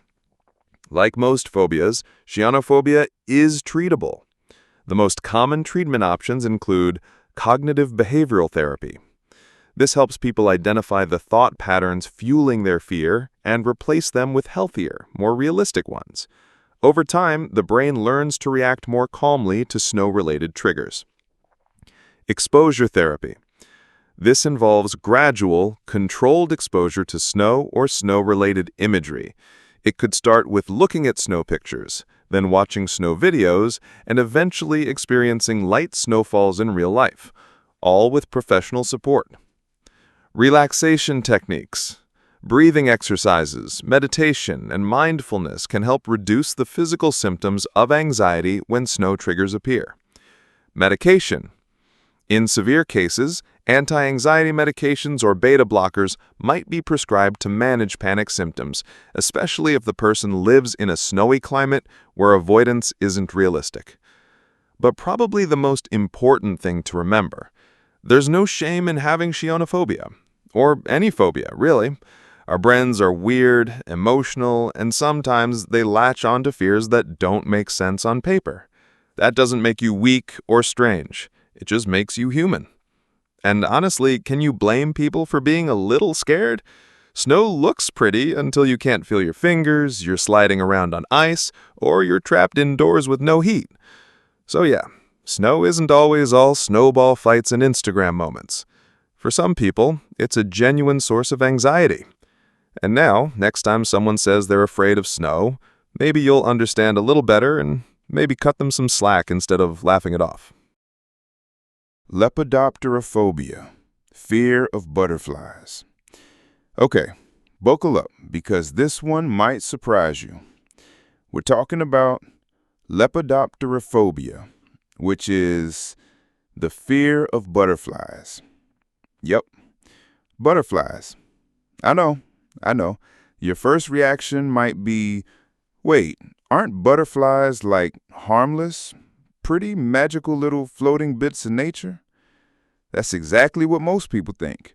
But for some folks, those delicate, colorful wings and fluttery movements are the stuff of absolute terror. And before you laugh or dismiss it, let me remind you, a phobia doesn't care how harmless something looks. Your brain can latch on to fear in the weirdest, most unexpected ways. And Lepidopterophobia is a perfect example of that. So let's break it down a little.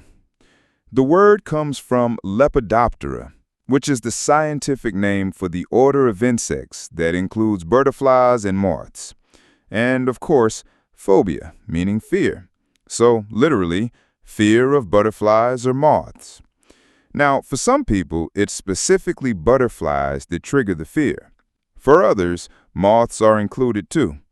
And honestly, when you look closely at moths, especially those giant, furry, flapping ones, you kind of get why someone might be unsettled. But butterflies, that's where people usually scratch their heads. How could something so fragile, so beautiful, so associated with gardens and sunshine be scary? Well, let me explain.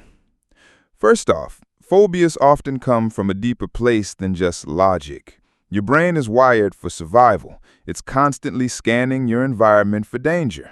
Sometimes it gets the signals mixed up. Sometimes a bad experience, even a small one, can leave a lasting mental scar. For people with Lepidopterophobia, their fear might have started in childhood. Imagine being a little kid running through the park and suddenly a butterfly lands on your face. Or worse, a whole group of them swarm around you. You cry, panic, maybe even feel trapped, and boom, your brain connects butterflies with danger. Or maybe you've seen a butterfly up close. Ever notice how weird their bodies look? Their antennae twitching and those long legs, their strange curled up mouth parts? Up close, they can look, well, pretty insect-like, and not in a cute way. And don't even get me started on the way they fly. It's unpredictable. They flit around all over the place, totally erratic. For For someone with anxiety or a need for control, that kind of movement can be unsettling, even terrifying. Plus, some butterflies and moths aren't exactly harmless. There are species with hairy bodies that can irritate your skin. Some moths can trigger allergic reactions. And in certain parts of the world, there are giant moths with wingspans as big as dinner plates. Yeah, not exactly comforting if you already have a fear of bugs. Now, the interesting thing about Lepidopterophobia is that it's more common than you might think, especially among celebrities. Ever heard of Nicole Kidman, the Oscar-winning actress? She's admitted to being terrified of butterflies. In interviews, she's talked about how even seeing one makes her panic. And hey, if someone as composed and glamorous as Nicole Kidman can have this phobia, clearly it's not just in your head. For people with Lepidopterophobia, the symptoms can vary. Mild cases might look like feeling uneasy or anxious when a butterfly is nearby, avoiding parks or gardens during butterfly season, not wanting to watch nature shows with close-up butterfly footage. More severe cases can include full-blown panic attacks at the sight of a butterfly, refusing to leave the house if butterflies are around. Physical symptoms like sweating, rapid heartbeat, nausea, dizziness, or shaking. Extreme avoidance of places associated with butterflies like botanical gardens, zoos, or even beaches. And again, it's not always rational. That's the tricky part with phobias. You know the butterfly can't hurt you. You know it's small and fragile. But your brain, it doesn't care about facts in that moment. It cares about survival. And survival mode doesn't always make sense. It gets even harder for people living in areas where butterflies are common, especially in spring or summer. Imagine walking through a park and constantly scanning the air, feeling your heart race every time something flutters by. That's exhausting and mentally draining. Now you might be wondering, is it just butterflies, or does this extend to other insects with wings? Good question. For some, it's specifically butterflies and moths.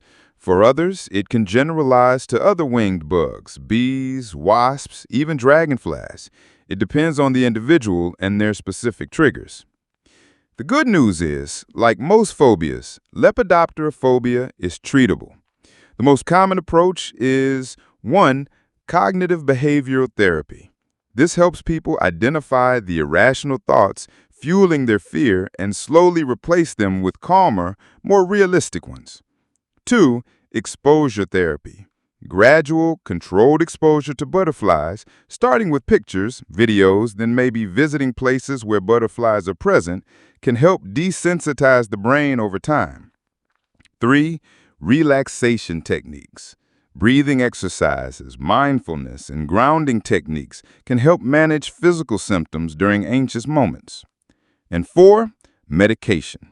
In extreme cases, short-term anxiety medications might be prescribed to help during peak butterfly season or in unavoidable situations. And let's not forget, education can be powerful too. Sometimes learning about how butterflies live, their role in pollination, and the fact that they're mostly harmless can chip away at the fear. But again, this isn't about logic. It's about your brain's emotional response, and that takes time to rewire. But here's an important reminder. There's no shame in being afraid of butterflies. I mean, we all have something. Heights, needles, public speaking, the dark. For some, it just happens to be butterflies. And hey, at least your fear is a little more, well, unique. You're not afraid of something obvious like spiders or sharks. Nope, your brain went straight for the gentle garden floaters. So next time you see a butterfly and your instinct is to panic, just know you're not alone. Plenty of people, including celebrities, share the same fear. Phobias might not always make sense, but they're part of being human. And with the right support, even the fear of butterflies can eventually lose its wings. Koumpounophobia, fear of buttons. All right, buckle in, because this one is going to sound super weird at first. But trust me, it's 100% real. We're talking about Koumpounophobia, which is the fear of buttons. Yep, you heard that right. Buttons. Like the little round things on shirts, jackets, pants. Those. And before you think, come on, how can anyone be scared of buttons? Remember, phobias don't play by the rules of logic. They sneak into your brain, latch on to something totally random, and boom, your heart races, your palms sweat, and suddenly, even the smallest button feels like a full-blown threat. So, Koumpounophobia. Let's break down the word first, because it sounds fancy. Koumpouno comes from the Greek word for button, and of course, phobia means fear. So, literally, fear of buttons. Now, when we say fear of buttons, we're not talking about tech buttons, like on your phone or keyboard, though in some extreme cases, it can extend to that. But most commonly, it's those classic physical buttons you so want to close that trigger the reaction. It's more common than you'd might think, and even some super successful people have admitted to it. Ever heard of Steve Jobs? Yeah, the Apple guy, the iPhone genius, the turtleneck-wearing tech icon. Well, rumor has it that one of the reasons he always wore those black turtlenecks? Because he didn't like buttons. Some sources say he had Koumpounophobia, or at least a strong aversion to buttons, which honestly explains a lot about Apple design. Sleek, minimalist, no unnecessary buttons. But anyway, back to the fear itself. For people with Koumpounophobia, buttons can trigger intense discomfort, disgust, or even outright panic. The reaction varies from person to person. Some can't stand seeing buttons. Others are okay seeing them but can't touch them. And in more extreme cases, just thinking about buttons can make someone anxious. You might wonder, what is it about buttons that freaks people out so much? They're tiny. They're harmless, right? Well, a lot of it comes down to texture and appearance. Some people describe buttons as feeling alien or unnatural. The smooth, hard surface, the tiny holes, the way they're sewn under fabric.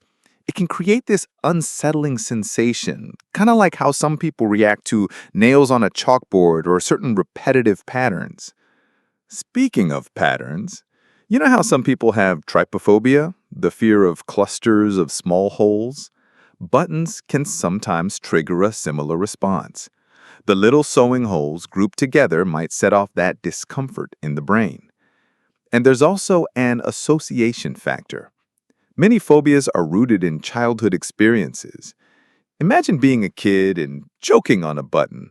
Or maybe you had a bad experience with buttons, like they popped off your shirt at an embarrassing moment, or you struggled to button something up while everyone watched.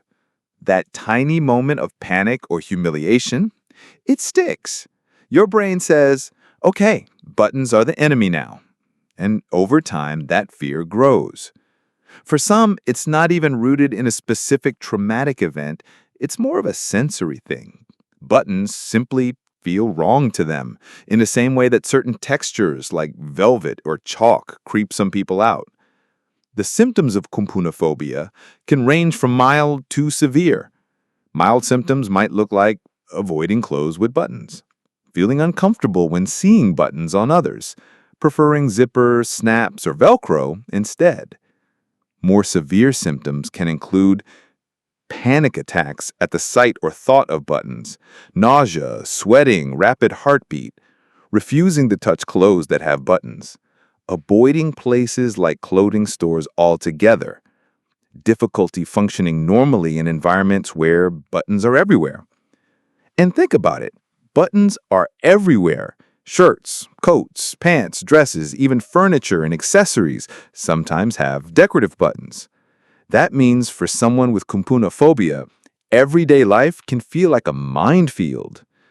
Now, it might sound quirky or even funny to those who don't have it, but make no mistake, for the person experiencing this phobia, it's real. It causes anxiety, embarrassment, and sometimes isolation. Imagine going clothes shopping and realizing you have barely any options because everything stylish has buttons.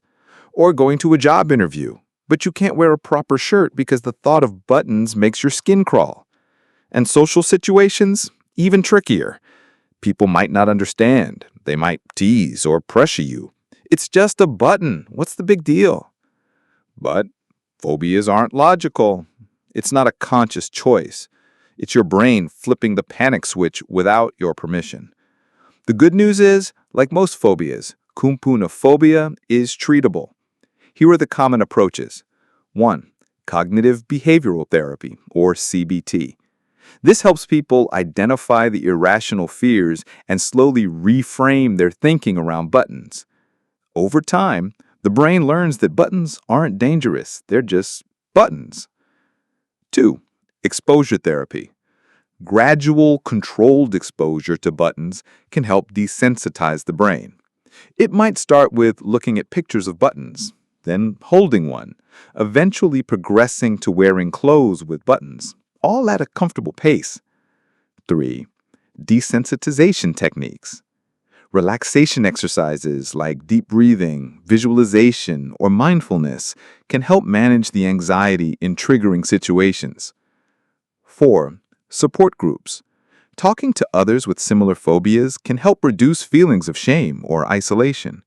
Knowing you're not the only one afraid of buttons, that can be surprisingly comforting. 5. Creative workarounds. Some people embrace alternate fashion choices, zippers, pullovers, snaps, to avoid buttons altogether. And honestly, fashion is flexible enough these days that you can totally rock button-free outfits and still look amazing. Here's something wild. Psychologists believe Koumpounophobia might even be linked to something called disgust sensitivity. That's the idea that some people have a heightened reaction to things their brain finds contaminated or gross, even if there's no real danger. In other words, the fear of buttons might not be about the button itself, but about the deep, subconscious feeling that buttons are somehow wrong. It's weird, it's irrational, but that's how the human brain works sometimes. And hey, at the end of the day, phobias come in all shapes and sizes. Some people are terrified of spiders, some can't handle heights, and others, buttons are their worst nightmare. The important thing is not to mock or judge. Everyone has their thing. And with time, patience, and maybe a little therapy, even the fear of buttons can be unbuttoned. Pun totally intended. Arachibutyrophobia. Fear of peanut butter sticking to the roof of your mouth. Okay, brace yourself for this next one because it might just make you laugh at first. But like I always say, phobias don't care about logic or whether something sounds ridiculous. They just happen. And this one is, well, let's just say it's unique. It's called Arachibutyrophobia.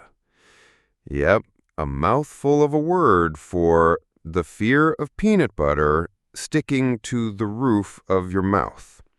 I know. You're probably imagining someone holding a peanut butter sandwich with trembling hands, eyes wide with panic, sweating at the thought of that sticky, gooey blob of peanut butter clinging to the roof of their mouth. But believe it or not, this is a real phobia that some people actually deal with. First, let's break down the word, because honestly, it's kind of fascinating. Arachibutyro comes from the combination of Greek and Latin roots. Arachis means peanut in Greek. Butyro relates to butter, and of course, phobia is fear. So basically, fear of peanut butter.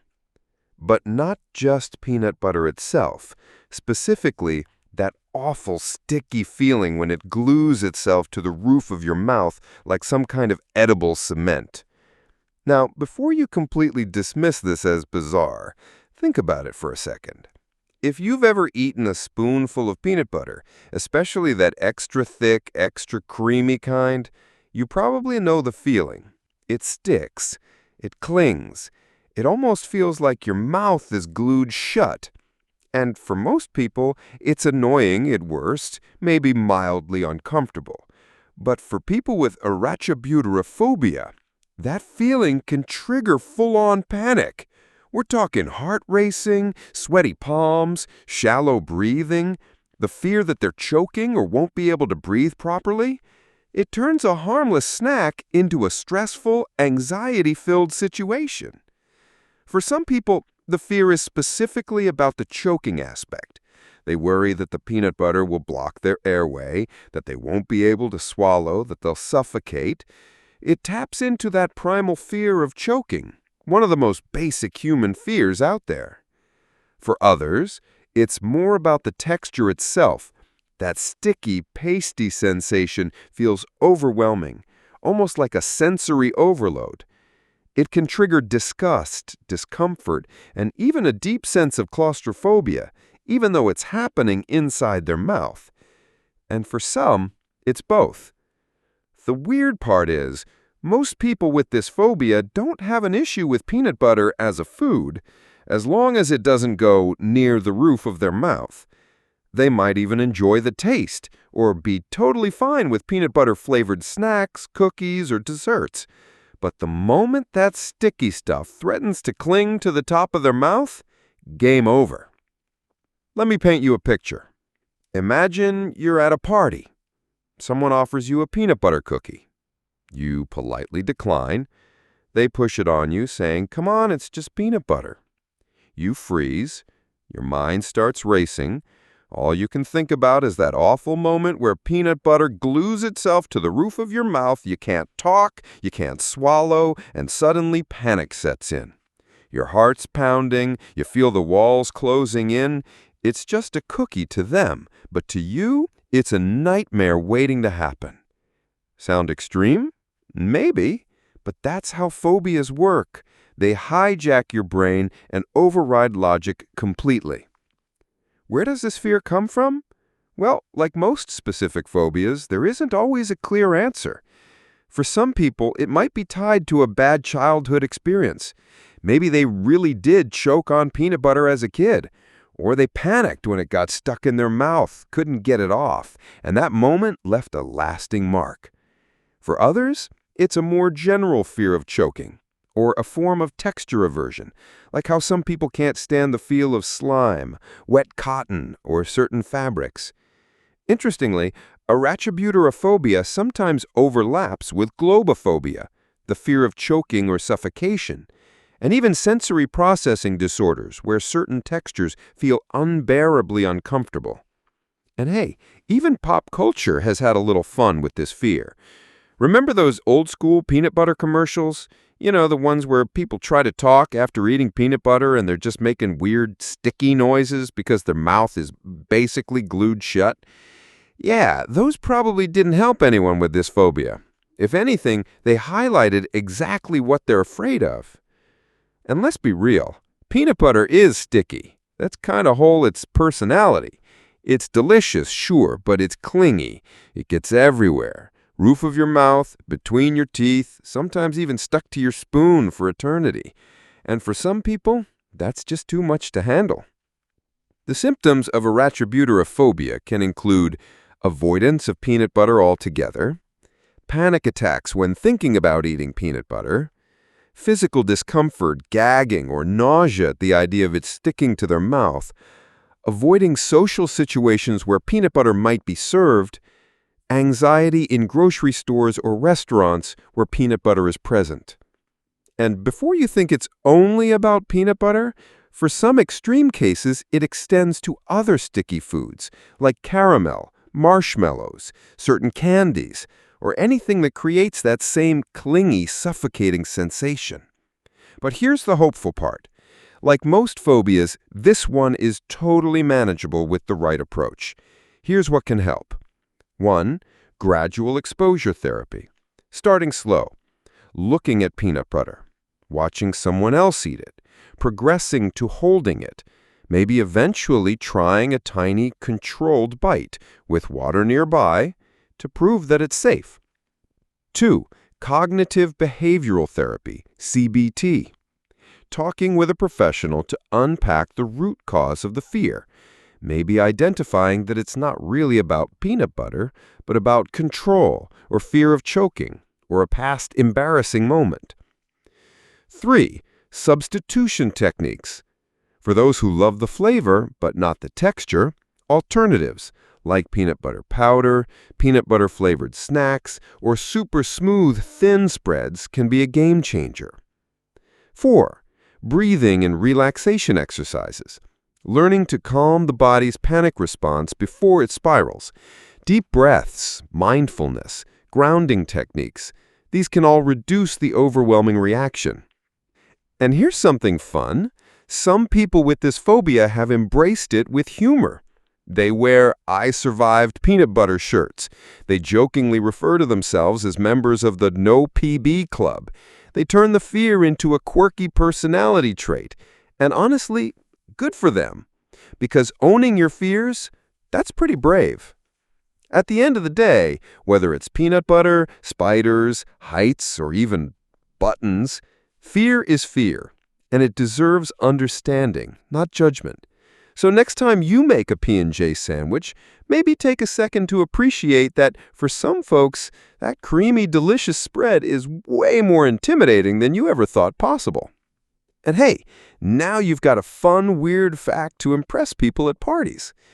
Did you know there's actually a phobia of peanut butter sticking to the roof of your mouth? You'll sound like a trivia genius and maybe get a few laughs. Haphephobia, fear of being touched.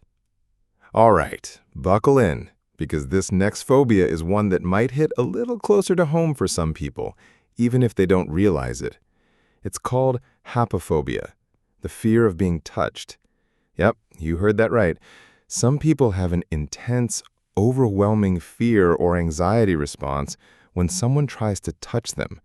Even something as simple as a pat on the shoulder, a handshake, or a friendly hug can send their brain into full panic mode. Now, I know what you might be thinking. There are plenty of people out there who don't like being touched. Maybe they're not affectionate. Maybe they're introverts. Maybe they just value personal space. But haphephobia goes way beyond that. We're not talking about just feeling uncomfortable. We're talking about real, physical, emotional, and mental distress at the thought or act of physical contact. Imagine walking through a crowded mall or sitting at a family gathering, constantly on edge because at any moment someone might brush against you, tap your arm, or give you an unexpected hug. For most people, that's no big deal. But for someone with haphephobia, it feels like the walls are closing in. Let's break it down a bit. The word haphephobia comes from the Greek half and, of course, phobia, meaning fear. Pretty straightforward, but the effects, not so simple. For people with this phobia, touch isn't comforting or connecting. It's threatening, it's invasive, it's overwhelming. It can trigger anxiety attacks, nausea, dizziness, and a powerful urge to escape the situation as quickly as possible. It's important to understand that this isn't about rudeness, being cold, or disliking people. It's a real psychological condition, often rooted in trauma, sensory sensitivity, or other deep-seated fears. In fact, some people with haphephobia developed it after experiencing abuse, assault, or bullying. Their brain associates touch, even innocent, well-meaning touch, with danger. Others might have developed it without a clear cause, maybe due to sensory processing issues or social anxiety. What makes it tough is that society is very touch-oriented, even if we don't always realize it. Think about it. Handshakes during job interviews, hugs from family members, high fives with friends, crowded buses or trains where personal space disappears, even doctors and dentists needing to physically examine you. For most people, these are just everyday situations. For someone with haphephobia, these moments are minefields of potential anxiety. And here's the tricky part. Not all haphephobia looks the same. Some people fear all touch. Doesn't matter if it's from a stranger, a family member, or even a partner they love. The second skin-to-skin contact happens, the panic kicks in. Others have a more specific version. Maybe they only fear being touched by strangers, but they're fine with close friends or partners. Or maybe they're okay with light touch, but terrified of hugs or prolonged contact. There are even cases where the fear is location-specific, like they might be okay with a handshake, but if someone touches their face, their hair, or their shoulders, nope, instant fear response. It's also worth mentioning that haphephobia can exist on a spectrum. For some, it's a mild discomfort that they manage to push through. For others, it's so severe that they avoid public spaces entirely to reduce the risk of accidental touch. Now, let's talk about symptoms, because this isn't just a mental thing. The body gets involved too. Physical symptoms can include rapid heartbeat, sweating, trembling or shaking, shortness of breath, nausea or dizziness, feeling faint, full-blown panic attacks. Emotional and mental symptoms might look like intense anxiety at the thought of being touched, avoidance of social situations, difficulty forming close relationships, feelings of isolation or loneliness, irritability or anger when someone invades personal space. And sadly, because a lot of people don't understand this phobia, those who have it often feel misunderstood or judged. They might be labeled as unfriendly, cold, or difficult. Some people take offense if their hug is rejected or their handshake is avoided, not realizing there's a genuine fear behind the reaction.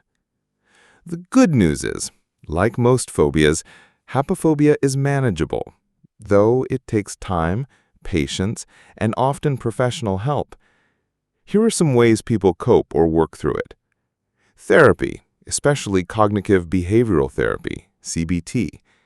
CBT helps people reframe their thought patterns, gradually reducing the fear associated with touch. It's often combined with exposure therapy, where they slowly and safely introduce themselves to situations involving touch, starting small, like brushing their own hand, and then building up. Trauma-informed counseling. If the phobia stems from past abuse or trauma, working with a therapist who specializes in trauma can be life-changing. They help create a safe environment to process those experiences. Setting boundaries. This isn't always about curing the fear. Sometimes it's about learning to confidently communicate boundaries. Saying things like, "I'm not comfortable with hugs," or "please don't touch me," can help prevent unwanted contact and reduce anxiety. Sensory tools. Some people use weighted blankets, fidget toys, or specific fabrics to slowly get more comfortable with the sensation of pressure or contact in a controlled, safe way. Support groups. Talking to others who share the same experience can be incredibly validating. It reminds them that they're not alone, and it gives them space to share coping strategies. It's also worth mentioning that during events like the COVID-19 pandemic, when social distancing became the norm, some people with haphephobia actually felt relief. Suddenly, the expectation of hugs, handshakes, and physical closeness disappeared. But as things returned to normal, that anxiety often crept back in. The key takeaway here is, if you know someone with haphephobia, or if you have it yourself, compassion and understanding go a long way. Don't push people to just get over it. Don't take it personally if someone flinches or steps back when you try to touch them. For them, it's not about you. It's about their own comfort and mental health. And if you're listening to this thinking, wow, I might actually have a bit of that, you're not alone. Plenty of people experience some level of discomfort with touch, and it doesn't make you weird or broken. It just means your boundaries look a little different, and that's okay. The world honestly would be a better place if we all just respected each other's personal space a little more. Don't you think? So next time someone hesitates to shake your hand or looks uneasy when a hug is coming their way, maybe take a step back, smile, and let them know it's totally cool.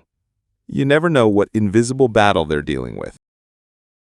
Anthophobia, fear of flowers. All right, now let's talk about something that sounds almost impossible to believe at first. Imagine being afraid of flowers. Yep, Those colorful, pretty, delicate things you see at weddings, in gardens, or maybe sitting on your grandma's table in a cute little vase.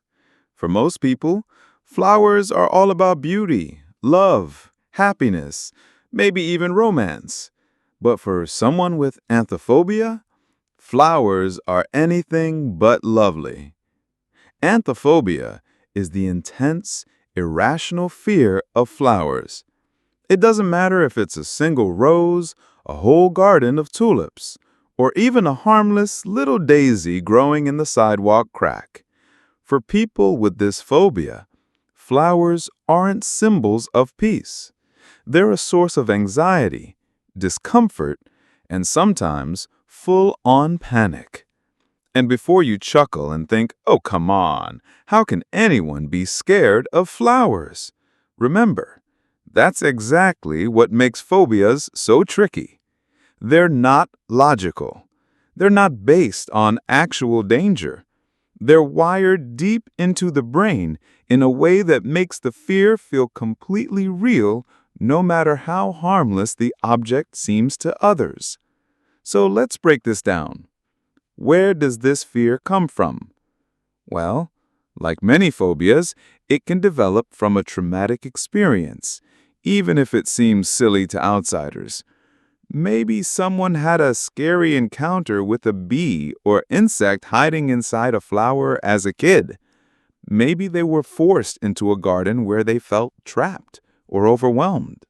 Or sometimes it just happens. The brain connects flowers with danger or discomfort for no clear reason at all. There's also the visual side of it. For some people, flowers, especially certain types, have weird textures, unusual shapes, or strange patterns that trigger discomfort. Think about it. Ever seen one of those super close-up photos of a flower where the center looks like it has dozens of tiny holes or bumps? That alone can set off feelings of unease, especially if someone also deals with trypophobia, the fear of small clusters of holes. For others, it's the smell. Some flowers have really strong fragrances that can be overwhelming or even make people nauseous. Over time, that discomfort can morph into a full-blown fear. And let's not forget symbolism.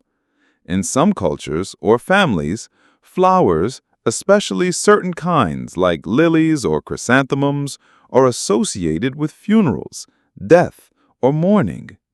If someone grew up constantly seeing flowers at sad events, it's not hard to imagine why their brain might start associating flowers with negative emotions.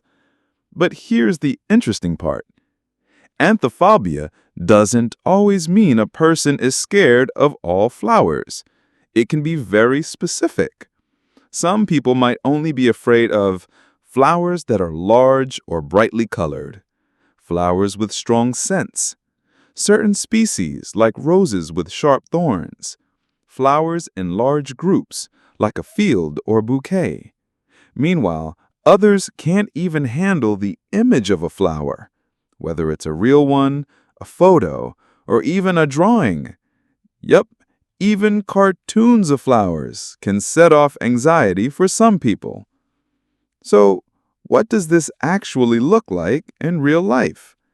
Let's say you have anthophobia and you're invited to a wedding. You walk into the venue and there are floral arrangements everywhere. Roses on the tables, petals down the aisle, bouquets in people's hands. For most guests, it's beautiful. For you, it feels like walking into a nightmare. Your heart races, your palms sweat, you might feel dizzy, short of breath, or overwhelmed with the urge to leave immediately. The fear isn't logical, but it's powerful. Even walking past a florist shop can trigger anxiety. Imagine strolling down the street, minding your business, and suddenly being overwhelmed by the sight and smell of dozens of flowers in the display window. Instant stress. Some people avoid parks, botanical gardens, or even grocery store floral sections entirely. They might skip family gatherings if they know flowers will be around, or refuse to attend funerals or weddings. Everyday life becomes a careful game of avoidance. And honestly, it can be isolating. Friends and family often don't get it. They might tease the person, thinking it's funny, or pressure them to just get over it. But for someone with Anthophobia, that reaction only makes the anxiety worse and the fear more deeply rooted. But here's the thing. Anthophobia isn't as rare as you might think. It might not be as common as, say, arachnophobia, fear of spiders, or claustrophobia, fear of enclosed spaces. But it's real. And because flowers are so embedded in our daily lives, it can be harder to avoid than people realize. Think about all the situations where flowers just show up. Romantic gestures, roses, bouquets, flower deliveries. Holidays like Valentine's Day or Mother's Day. Public parks and gardens. Restaurants with floral centerpieces. Decorations at events, weddings, baby showers, anniversaries. Funerals and memorial services. Even printed patterns on clothes, curtains, or bedspreads. For someone with this phobia, life becomes a constant exercise in hyper-awareness. They're always scanning their environment, trying to spot flowers before they get too close, mentally mapping escape routes, or making excuses to avoid certain places. What about treatment? Like most phobias, there are ways to manage anthophobia. The most common approaches include exposure therapy. This involves gradually and safely exposing the person to flowers in controlled situations, starting with small, non-threatening steps, like looking at a photo of a flower, and building up to being near real flowers. It's all about retraining the brain to see flowers as neutral, not dangerous. Cognitive behavioral therapy, CBT, helps change the thought patterns fueling the fear. It addresses the anxious beliefs and reactions, replacing them with calmer, more realistic thinking. Relaxation techniques, breathing exercises, mindfulness, and grounding techniques can help reduce anxiety in flower-filled situations. Medication. In some cases, anti-anxiety medications might be used to help manage the physical symptoms, but they're usually combined with therapy for lasting results. The good news? Many people with anthophobia do get better over time with the right help. But like with all phobias, the key is patience and understanding from the people around them. So next time you see someone backing away from a bouquet, or refusing to walk into a flower shop, maybe think twice before you tease them. You never know. They might be dealing with a very real and very overwhelming fear that has nothing to do with being dramatic and everything to do with how their brain processes the world. Cacophobia, fear of ugly things or people. All right. Buckle up for this one, because it's honestly one of those phobias that sounds kind of mean at first, but when you really think about it, it's actually more complicated and pretty sad for the person experiencing it. We're talking about cacophobia, the fear of ugliness. Yep, you heard that right. It's the intense, irrational fear of things or even people that are perceived as ugly. Now, before your mind goes to thinking, oh great, another way society makes people feel bad about their looks, let me be super clear. This isn't about someone just being shallow or judgmental. Cacophobia is a real psychological condition where the sight of something considered unattractive, whether it's an object, a face, or even a situation, triggers anxiety, disgust, or even panic. Sounds wild, right? But let's unpack it. First things first, what exactly counts as ugly?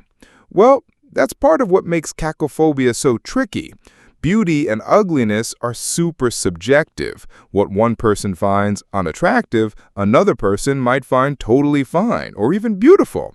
But for someone with cacophobia, their brain has wired itself to automatically react negatively to whatever they perceive as ugly. And here's the thing. Sometimes it's not even physical looks in the traditional sense. It could be a badly designed, clunky-looking object, certain textures or patterns that feel unsettling, faces with visible scars, skin conditions, or other features outside what they consider normal, animals that look unusual or creepy, messy, disorganized environments that just seem unpleasant to look at. And when they see these things, it's not just, oh, that's a bit ugly. It's overwhelming. Their hearts might race. They might feel nauseous. Some people experience dizziness, shortness of breath, or even the urge to run away or close their eyes. Where does this fear even come from? Well, like most phobias, it often starts in childhood. Maybe they had a scary encounter with someone who had facial scarring. Maybe they were teased about appearances growing up, creating a deep link between looks and fear. In other cases, it can develop from trauma, anxiety disorders, or cultural pressures about beauty standards. Sometimes it just shows up without a clear trigger.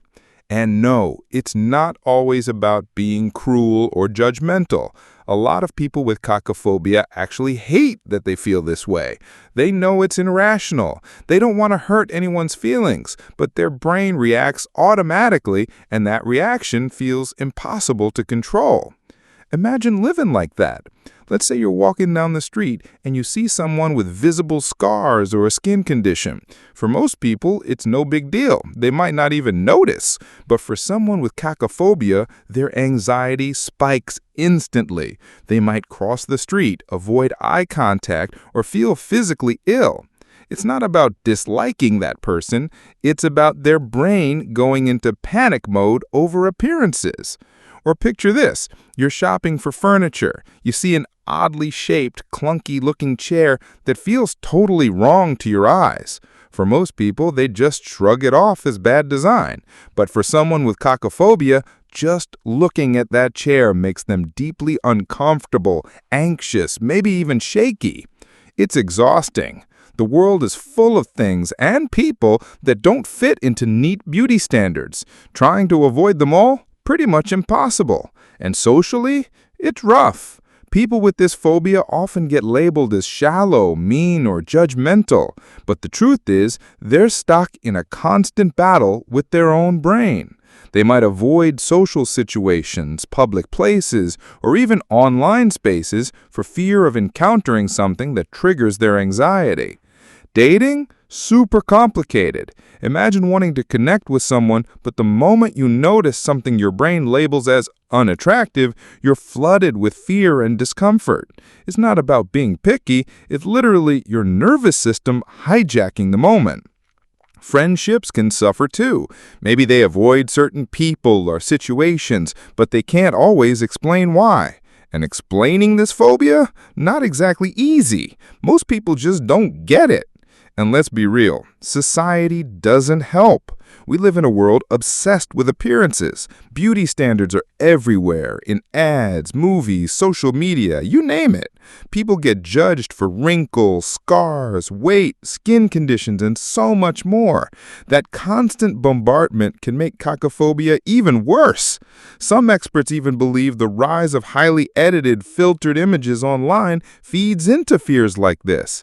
The more people see perfected images, the more their brain starts seeing normal, real-world imperfections as threatening or disturbing.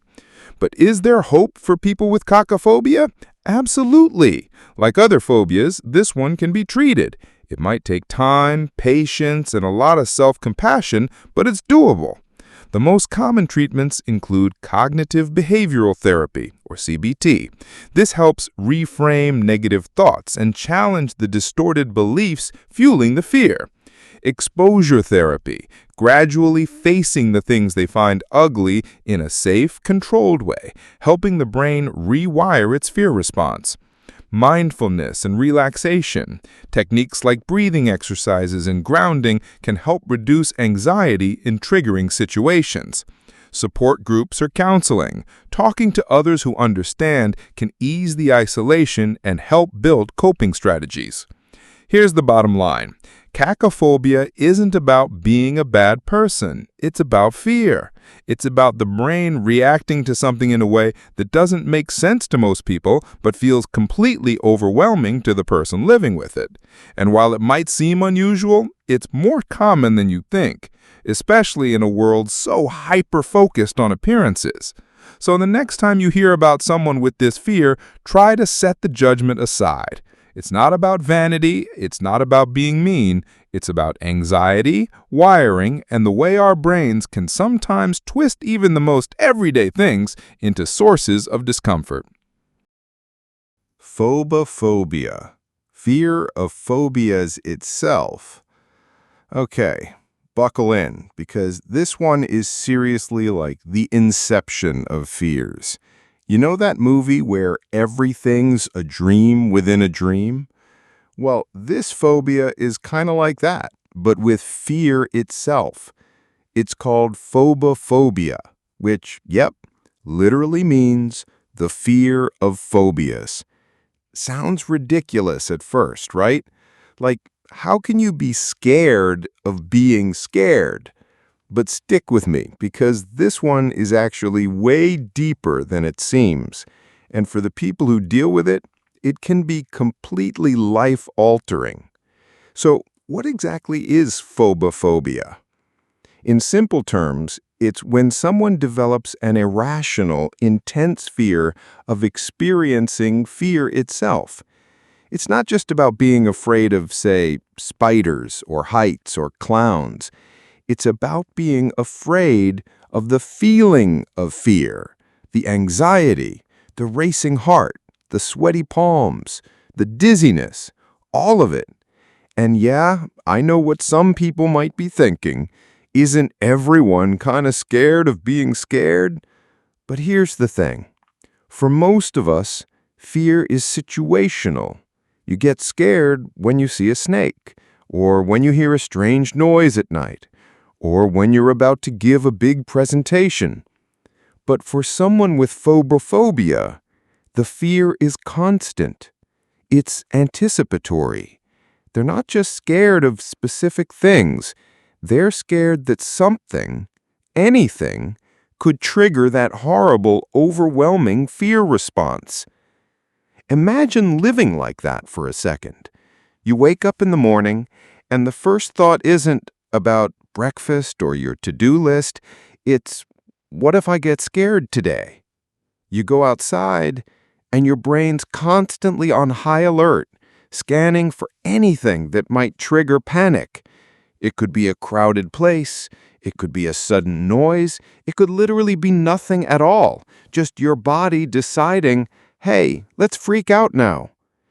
And because you're so afraid of the feeling of fear, your anxiety skyrockets, which, of course, ironically, makes you feel exactly what you were trying to avoid in the first place. It's a vicious cycle. Where does phobophobia even come from?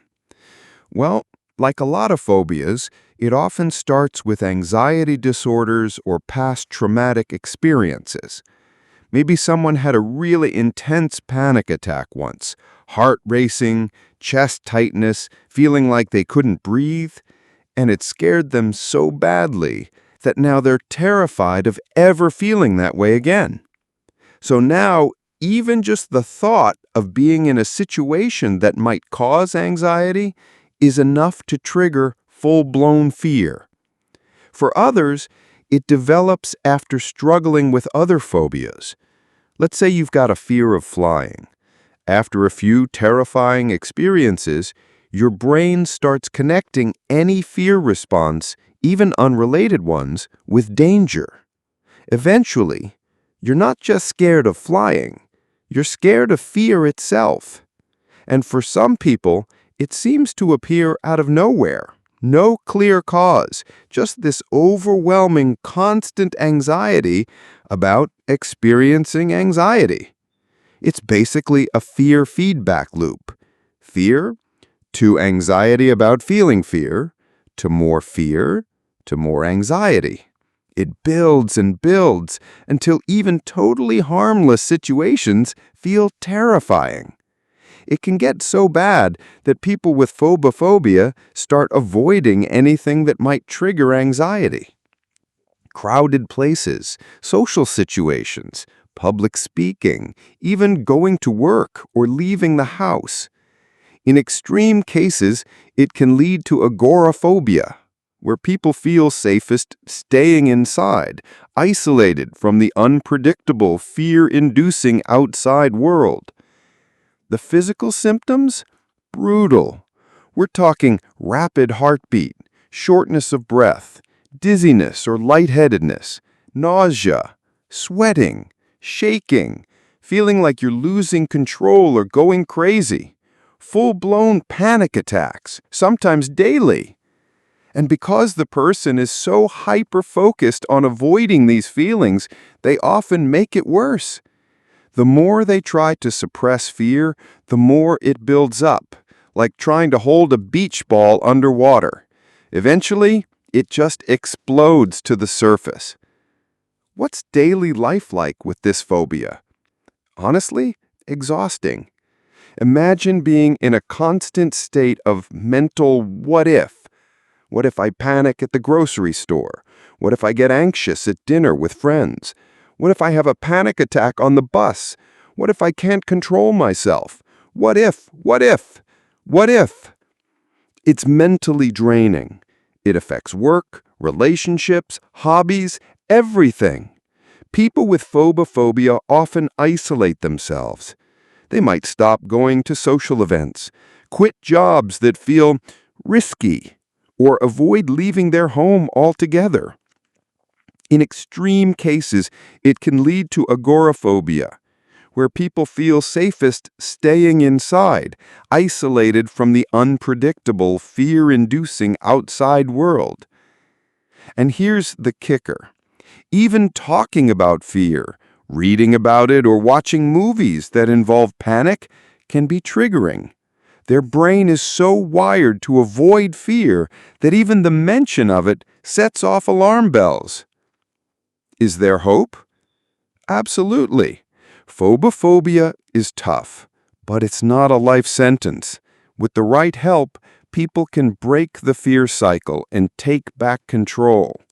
The most common treatments include cognitive behavioral therapy, CBT, which helps challenge the negative thought patterns fueling the fear of fear. It teaches the brain that anxiety isn't dangerous, even if it feels uncomfortable. Exposure therapy, gradually facing situations that cause anxiety in a controlled way.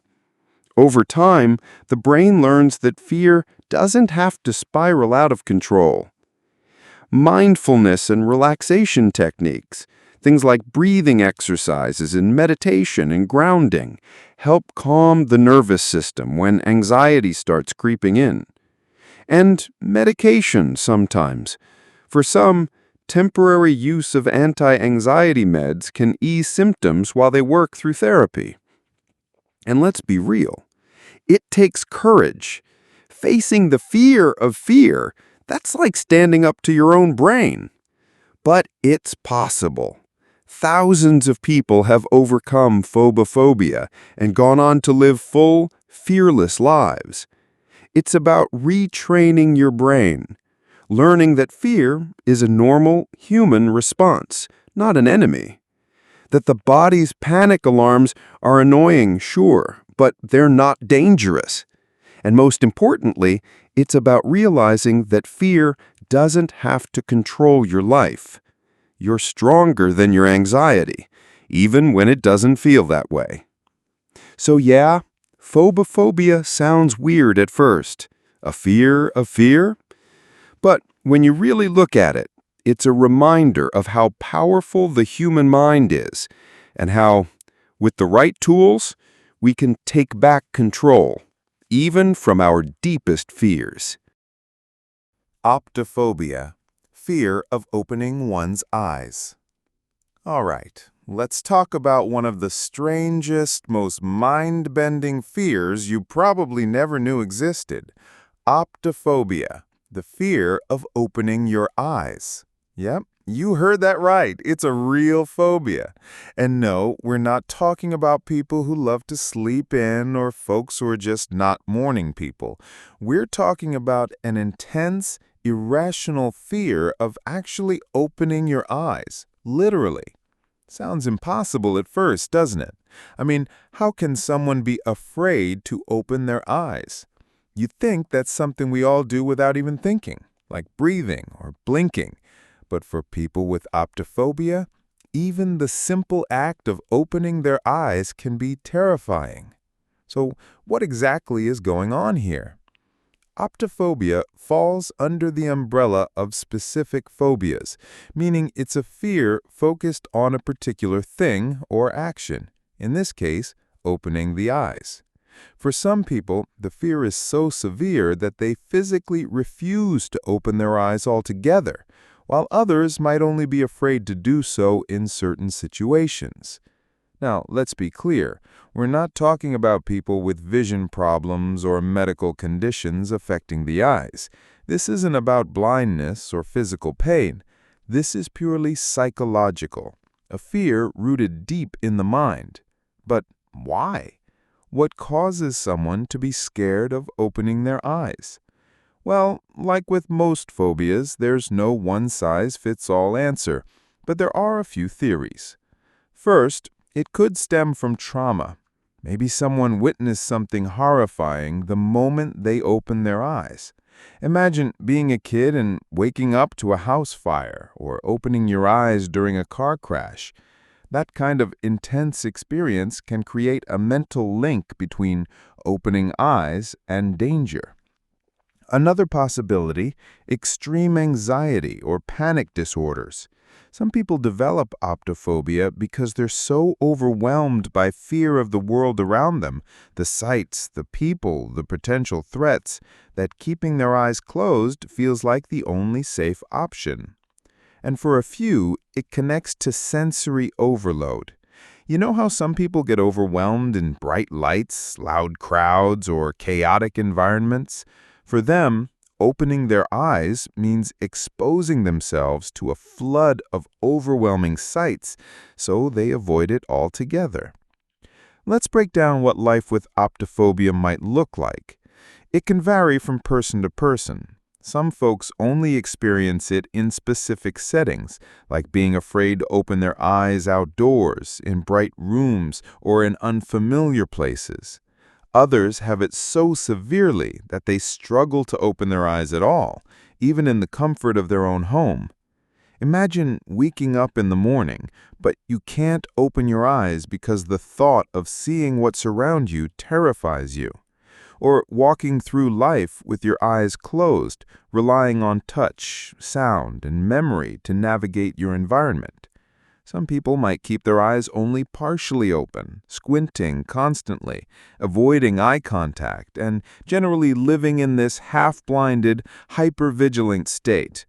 And yeah, as you can guess, that makes daily life pretty difficult.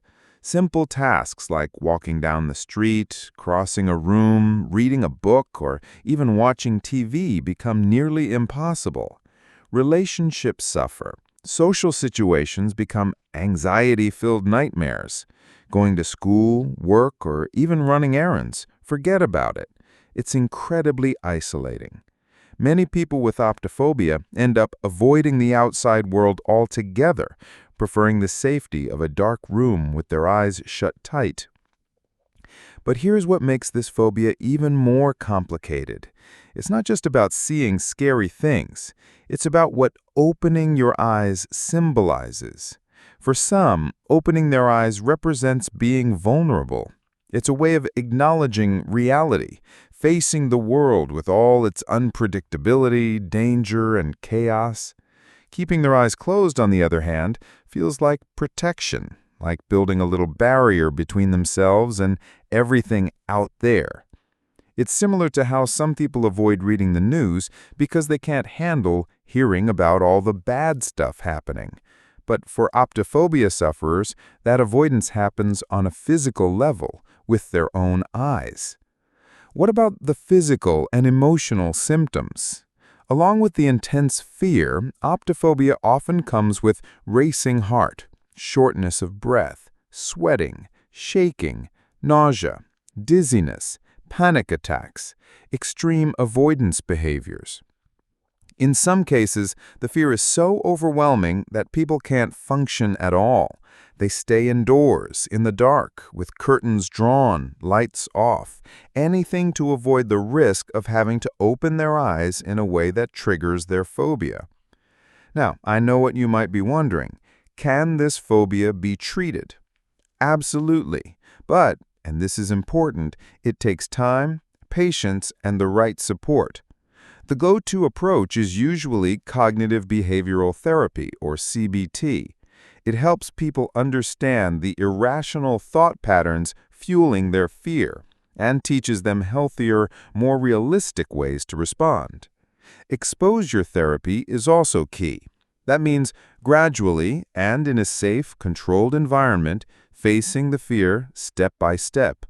For example, a therapist might start by having the person sit with their eyes closed, just talking about the idea of opening them. Once that feels manageable, they might practice opening their eyes briefly, then longer and longer over time. It's all about rewiring the brain, teaching it that opening your eyes isn't dangerous, even if your anxiety tries to convince you otherwise. Relaxation techniques like breathing exercises, mindfulness, and grounding strategies can help manage the physical symptoms of panic that often come with this phobia. And in severe cases, medication, like anti-anxiety meds, might be used temporarily to help ease the process. Here's the thing now, it takes guts. It's easy to dismiss weird-sounding phobias like optophobia as silly or not that serious, but for the people living with it, it's anything but funny. Imagine being afraid of something your body does naturally every single day, the thing that lets you see your loved ones, experience the world, and function normally, and being terrified of that basic human action. It's exhausting, it's isolating, and it's real. But the good news is, with support, treatment, and understanding, people with optophobia can reclaim their lives. It starts with tiny steps, building trust in their environment, learning to tolerate discomfort, rewiring those fear circuits in the brain, and most importantly, knowing they're not alone and that help is out there. So, next time you open your eyes in the morning, take a second to appreciate it. It might seem automatic to you, but for someone with optophobia, it's a massive, courageous act. Ephebiphobia, fear of teenagers. Okay, this one is honestly kind of funny when you first hear it, but trust me, for the people dealing with it, it's no joke at all.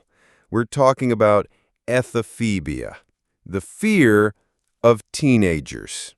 Yeah, teenagers. You know, those loud, sometimes rebellious, awkward, dramatic creatures walking around with their phones glued to their faces. Some people are absolutely terrified of them. And I don't just mean they feel awkward around teens or they don't understand young people these days. I mean full-blown, irrational fear. You might be thinking, how is that even possible? I mean, sure, teenagers can be intimidating sometimes, especially when they travel in groups and act all cool and loud. But an actual phobia? Yep, it exists. Ephebiphobia is more than just feeling annoyed by teenagers or thinking they're disrespectful. It's a deep-rooted, uncontrollable fear that can make people avoid places where teens hang out, feel anxious when they see them, or even experience panic just at the thought of encountering teenagers. It sounds strange, but let's be real. Society hasn't exactly been kind to the teenage reputation. Think about all the movies and news stories that paint teenagers as dangerous, rebellious, or even violent. They're often portrayed as unpredictable, disrespectful, and sometimes even criminal. And while, yeah, some teens do dumb things, I mean, we all did dumb things when we were that age, the vast majority are just figuring life out. But when that negative stereotype gets stuck in someone's mind and mixes with anxiety, it can turn into a genuine phobia. For people with Anthophobia, teenagers aren't just annoying. They represent a real looming threat. Imagine walking down the street and spotting a group of teens hanging out on the corner. Most people would just keep walking, maybe roll their eyes if they're being loud. But someone with Anthophobia, their hearts start racing. Their palms get sweaty. Their brain screams at them to turn around, cross the street, avoid them at all costs. Some people even avoid entire places like malls, parks, or public transport, simply because they're afraid they might run into teenagers there. It can seriously limit someone's life. What causes this fear? Well, like most phobias, there isn't always one clear reason, but there are a few possibilities. For some, it starts with a bad experience in the past. Maybe they were bullied by teenagers as a kid or even as an adult. Imagine getting harassed on the bus by a group of teens or being the victim of vandalism or theft by teenagers. Those experiences can stick with you and grow into something much bigger than simple nervousness. For others, the fear might be learned. If someone grows up hearing adults constantly talk badly about teenagers, saying they're dangerous, disrespectful, out of control, that fear can sink in over time. It becomes this mental image of teenagers as a threat, even if there's no real evidence to back it up. And let's not forget the media. How many times do we see news reports about youth crime or teenage gangs that make it sound like every teenager is some kind of ticking bomb? Those constant messages can feed anxiety and turn it into a full-blown phobia. But here's where it gets complicated. The fear isn't always logical, and even people with Ephebiphobia know that. Deep down, they might understand that most teenagers are just regular kids, students, part-time workers, hanging out with friends. But their brain doesn't care about logic. Fear overrides reason. It's kind of like people who are terrified of dogs, even though they know not all dogs bite. Or folks who panic at the sight of a spider, even if they've never been bitten. Phobias don't play fair. They hijack your brain and twist your perception of reality. Living with Ephebiphobia can be exhausting. Think about how many places teenagers exist. Schools, parks, movie theaters, concerts, sporting events, shopping centers. Basically anywhere fun happens, teens are there. So for someone with this phobia, life becomes a maze of avoiding potential teenage encounters. Even simple things like grocery shopping can turn stressful. You might skip going to the store after school hours because you know that's when teens hang out nearby. Public transportation? Forget about it if there are school kids on the bus. It's isolating and can make someone's world feel very small. And here's another layer. The fear doesn't always stop at just seeing teenagers. Sometimes even the thought of teenagers, hearing their voices or seeing them on TV can trigger anxiety. For some, it even extends to things associated with teens, like slang words, teenage fashion, or social media trends. It sounds extreme, but that's how phobias work. They latch on to a fear and stretch it way beyond what's logical. Of course, like most phobias, there are ways to work through Ephebiphobia. It's not easy, but it's possible.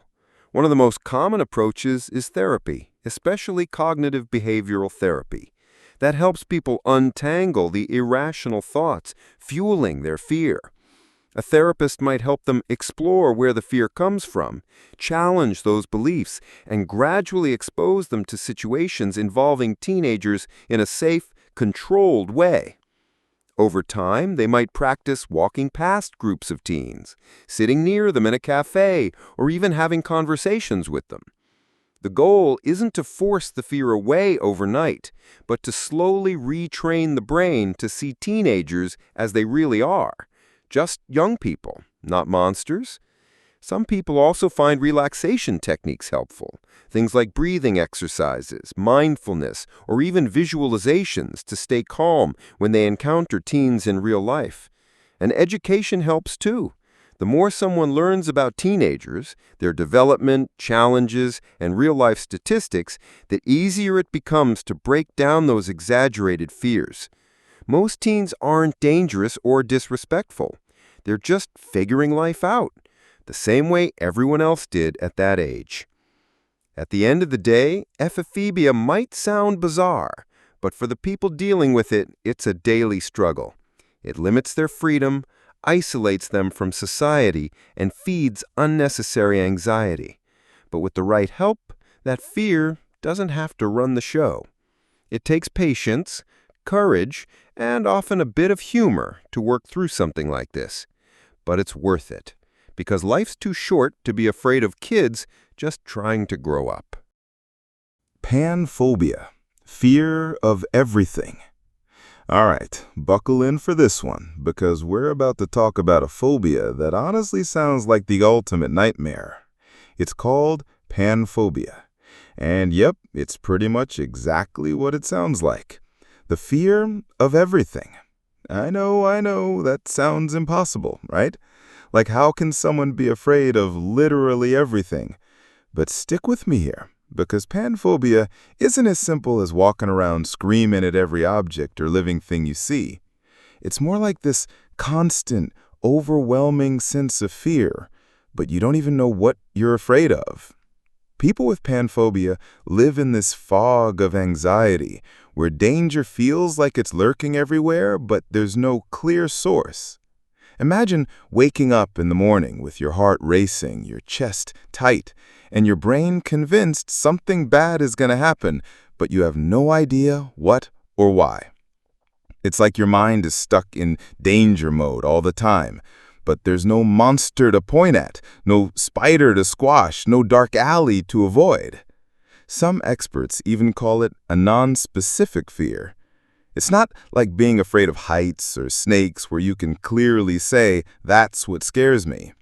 With panphobia, it's this vague, floating anxiety that follows you everywhere. The word itself comes from the Greek word pan, meaning everything, and phobos, meaning fear. Makes sense, right? It's been around for a long time, and even some psychologists have described it as a kind of generalized anxiety taken to the extreme. Let me paint a picture. Imagine walking down the street on a totally normal day. The sun's shining, birds are chirping, people are just going about their business. But inside your brain, it feels like the world is about to collapse. Your heart's pounding, your hands are shaky, your stomach is in knots. You keep looking over your shoulder, your thoughts racing, but there's nothing there. No threat, no danger. Just fear. Constant, unexplained fear. For people with panphobia, that's daily life. And it's exhausting. Imagine trying to go to work, meet up with friends, or even just grocery shop when your mind is screaming at you that something's wrong, but it can't tell you what. It makes people hypervigilant, on edge, and often emotionally drained. So what causes panphobia? Honestly, that's a tricky one. Like a lot of complex phobias, there isn't one single, neat explanation. But psychologists believe it can develop from a mix of things. Sometimes it starts with trauma. If someone goes through a really intense, frightening experience, like a violent attack, a severe accident, or even years of emotional abuse, their brain can get stuck in fear mode. Over time, instead of that fear being tied to one specific thing, it spreads. It grows. Eventually, fear becomes this constant background noise that never shuts off. Other times, panphobia is linked to generalized anxiety disorder or other mental health conditions. The brain gets so wired for stress and fear that it starts seeing threats everywhere, even when there aren't any. It's like your internal alarm system is permanently broken, stuck in high alert mode 24/7. There are even theories that panphobia can be connected to chemical imbalances in the brain or genetic factors that make some people more prone to anxiety in general. Basically, it's your brain playing a really unfair trick on you. And here's the thing, because panphobia isn't tied to a specific object or situation, it's incredibly hard to avoid.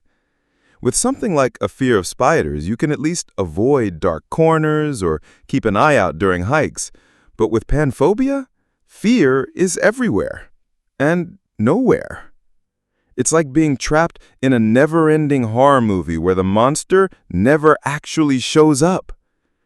Daily life becomes this exhausting cycle.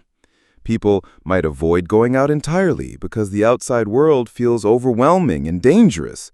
They might withdraw from friends and family, stop working, or isolate themselves just to try to feel safe. But even at home, the fear doesn't always go away. It follows them, creeping into their thoughts at all hours. Some people with panphobia describe it as living with a constant sense of doom. They can't relax, can't focus, and often have physical symptoms too: racing heart, trembling, headaches, stomach issues, all because their body is stuck in fight or flight mode. It can be really frustrating because people around them don't always understand. From the outside, it might look like they're overreacting or being dramatic, but for the person experiencing it, the fear feels real. Their body is reacting as if there's an actual threat, even if their logical mind knows there isn't. And like most phobias, panphobia isn't about being weak or crazy. It's a real psychological condition that takes a serious toll on someone's quality of life. The good news is, it can be managed. It's not easy, but with the right support, people with panphobia can learn to quiet that constant fear. Cognitive behavioral therapy is one of the most common treatments. A therapist helps the person untangle those anxious thoughts, challenge irrational fears, and slowly build coping skills to handle the anxiety when it strikes. It's not about making the fear disappear overnight. It's about learning to live with uncertainty without being paralyzed by it. Some people also benefit from medications like anti-anxiety meds or antidepressants. These don't cure panphobia, but they can help dial down the overwhelming physical symptoms and make therapy more effective. Relaxation techniques like mindfulness, meditation, and breathing exercises are also a big help. It gives people tools to calm their bodies and quiet their racing thoughts when fear tries to take over. And education is huge. The more someone understands how anxiety works, the less power it has over them. Learning that their brain is stuck in overdrive and that they're not actually in constant danger can be a huge first step towards reclaiming their life. Panphobia might sound extreme, but for the people living with it, it's their daily reality. The world feels unpredictable, threatening, and overwhelming. But with patience, treatment, and support, that constant cloud of fear doesn't have to control everything. Because let's face it, life's scary enough without your own brand trying to convince you the sky is falling 24/7. All right, let me ask you a weird but kind of fun question. Have you ever been listening to music, maybe a soft, peaceful tune, and suddenly the sound of a flute kicks in, and instead of relaxing, you feel completely freaked out? If that sounds familiar, well, buckle up, because we're talking about Aulophobia, the fear of flutes or flute sounds.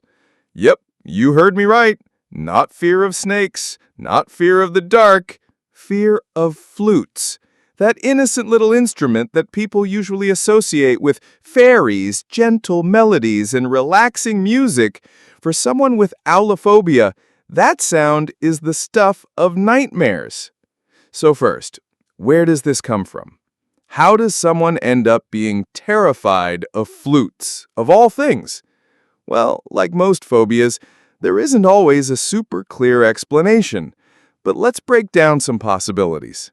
For starters, sound-based phobias are actually more common than you might think. Some people have an extreme reaction to things like popping balloons, the sound of nails on a chalkboard, or even certain musical notes. It's like their brain takes a specific sound and tags it as dangerous or threatening, even when logically they know it's harmless. With Aulophobia, that reaction gets tied to the sound of a flute. Maybe it's the high-pitched tone, maybe it's the way the sound cuts through the air, or maybe it's connected to a bad experience from the past. For example, imagine being a kid in music class, nervous, embarrassed, and someone starts playing the flute terribly, and you're humiliated or overwhelmed. That anxiety can stick with you and morph into a full-blown phobia over time. Or maybe it's totally unrelated to a specific incident. Some people just have super sensitive hearing, and high-pitched flute sounds trigger an automatic fear response. Their body reacts before their brain even has time to process what's happening. Here's what's really interesting. Aulophobia isn't just about disliking flute sounds. It's not like saying, I'm not a fan of classical music. We're talking real intense fear. People with this phobia might experience full-blown panic attacks if they hear a flute playing. Their heart starts racing, they feel dizzy, their chest gets tight. Some even feel like they need to escape immediately, like the sound itself is physically attacking them. And because music is everywhere, avoiding flute sounds can be surprisingly tricky. You hear it in commercials, movies, elevators, even street performances. Imagine walking through the mall and suddenly a soft, pretty song starts playing over the speakers. And there it is, that flute sound. For most people, no big deal. But for someone with Aulophobia, it's instant anxiety. Their body goes into fight or flight mode over, well, a wind instrument.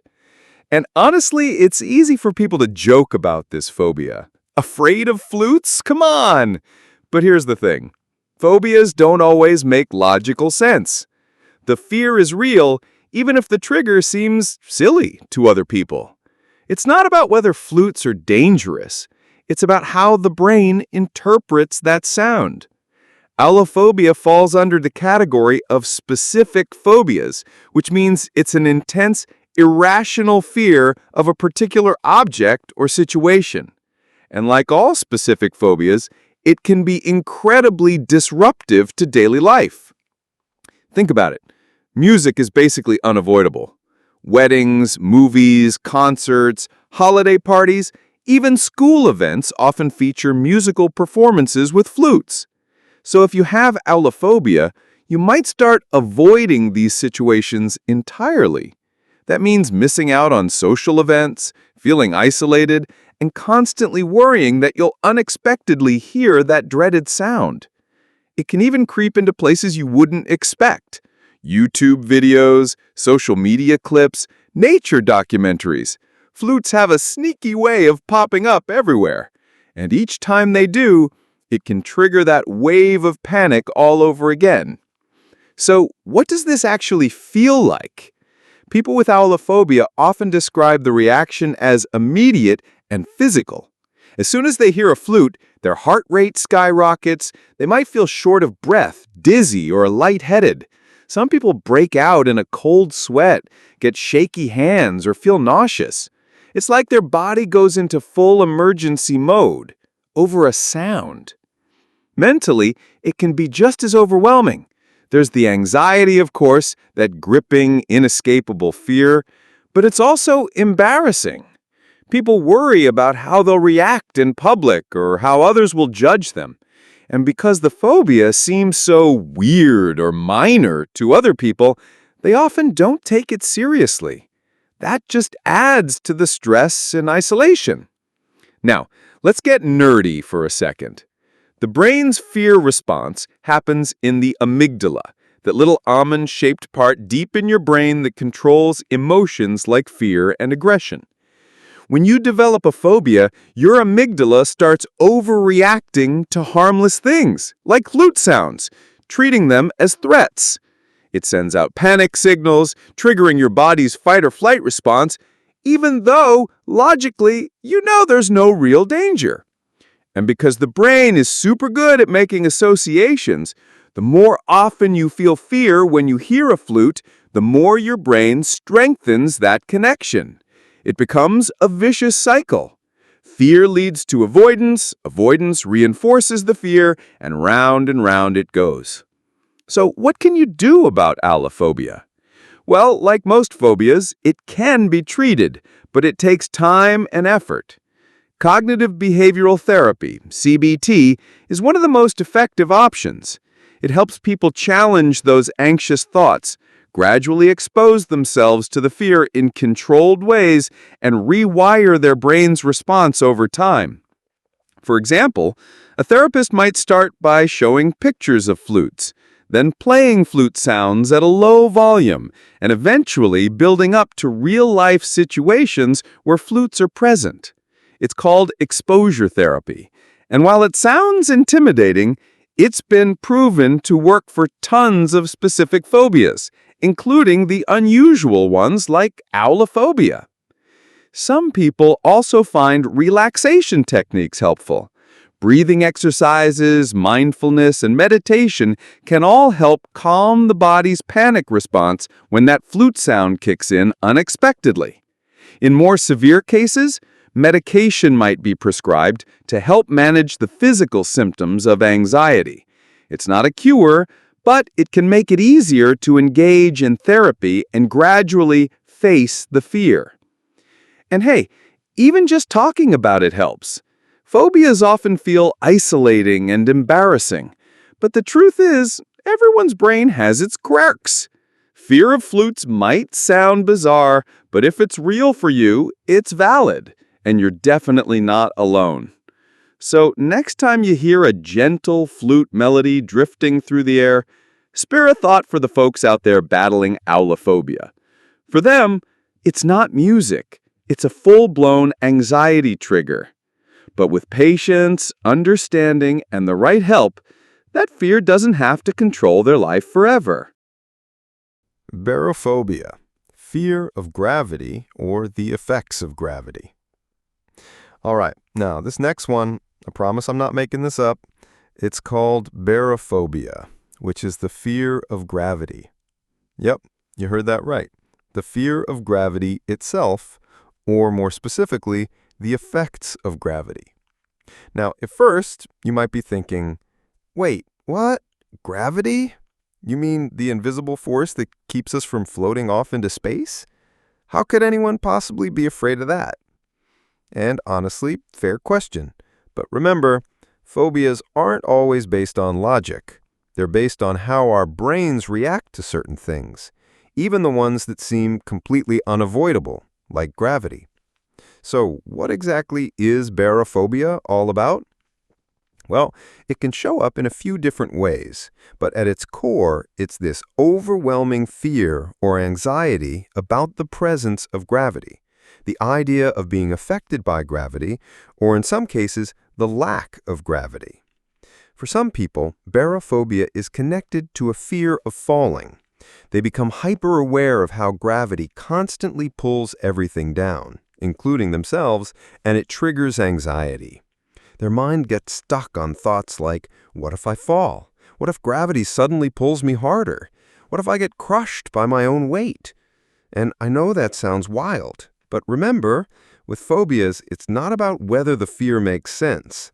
It's about how real and intense it feels to the person experiencing it. For others, barophobia can be tied to existential fears. Think about it. Gravity is this constant, invisible force that affects everything all the time. For some people, just thinking about that can spiral into anxiety. It's like they start questioning everything. Like, what if gravity stopped working? What if gravity gets stronger? What if I can't escape it? It's similar to how some people feel overwhelmed thinking about space or infinity. Your brain just gets stuck in this loop of terrifying possibilities. And here's a really tricky part. You literally can't avoid gravity. It's not like a fear of spiders, where you can steer clear of dark corners or avoid going camping. Gravity's everywhere, all the time. So for someone with barophobia, that constant, unavoidable presence can be exhausting. Let me give you an example. Imagine someone with barophobia is walking outside. Most people just stroll along, enjoying the day, but for them, every step feels heavy.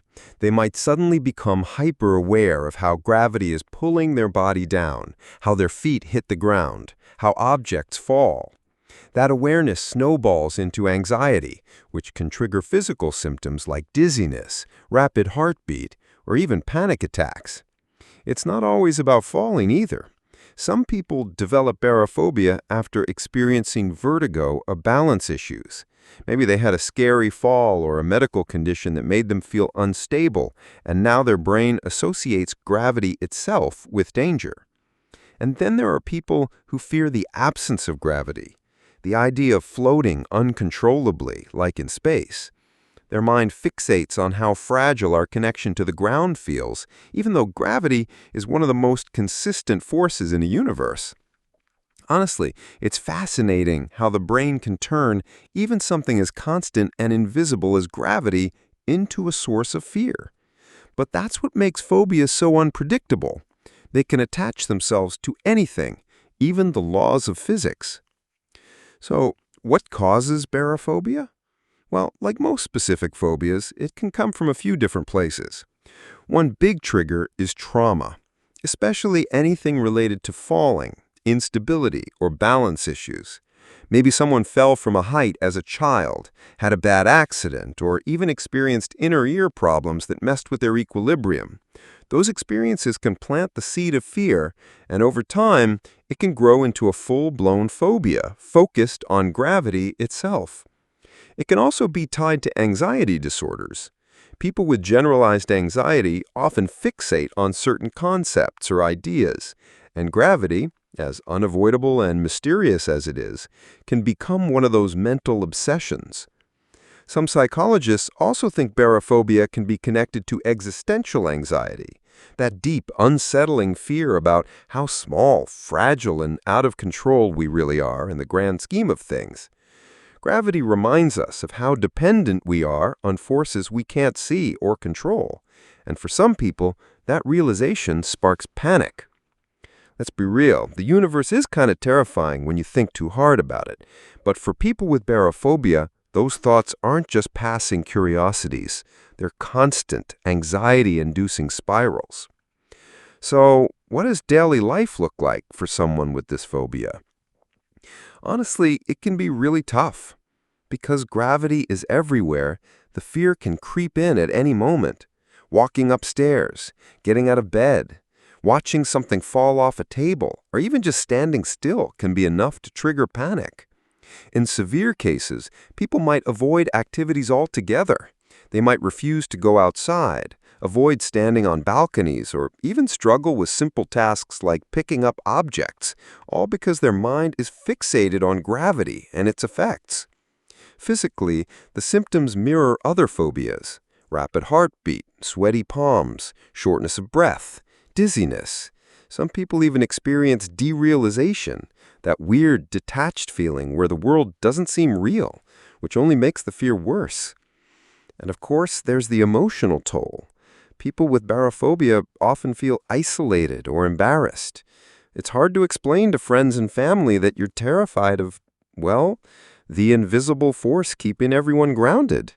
That can lead to frustration, self-doubt, and avoidance behaviors that disrupt work, relationships, and daily life. But here's the good news. Like all specific phobias, barophobia can be treated. Cognitive behavioral therapy, CBT, is one of the most effective tools.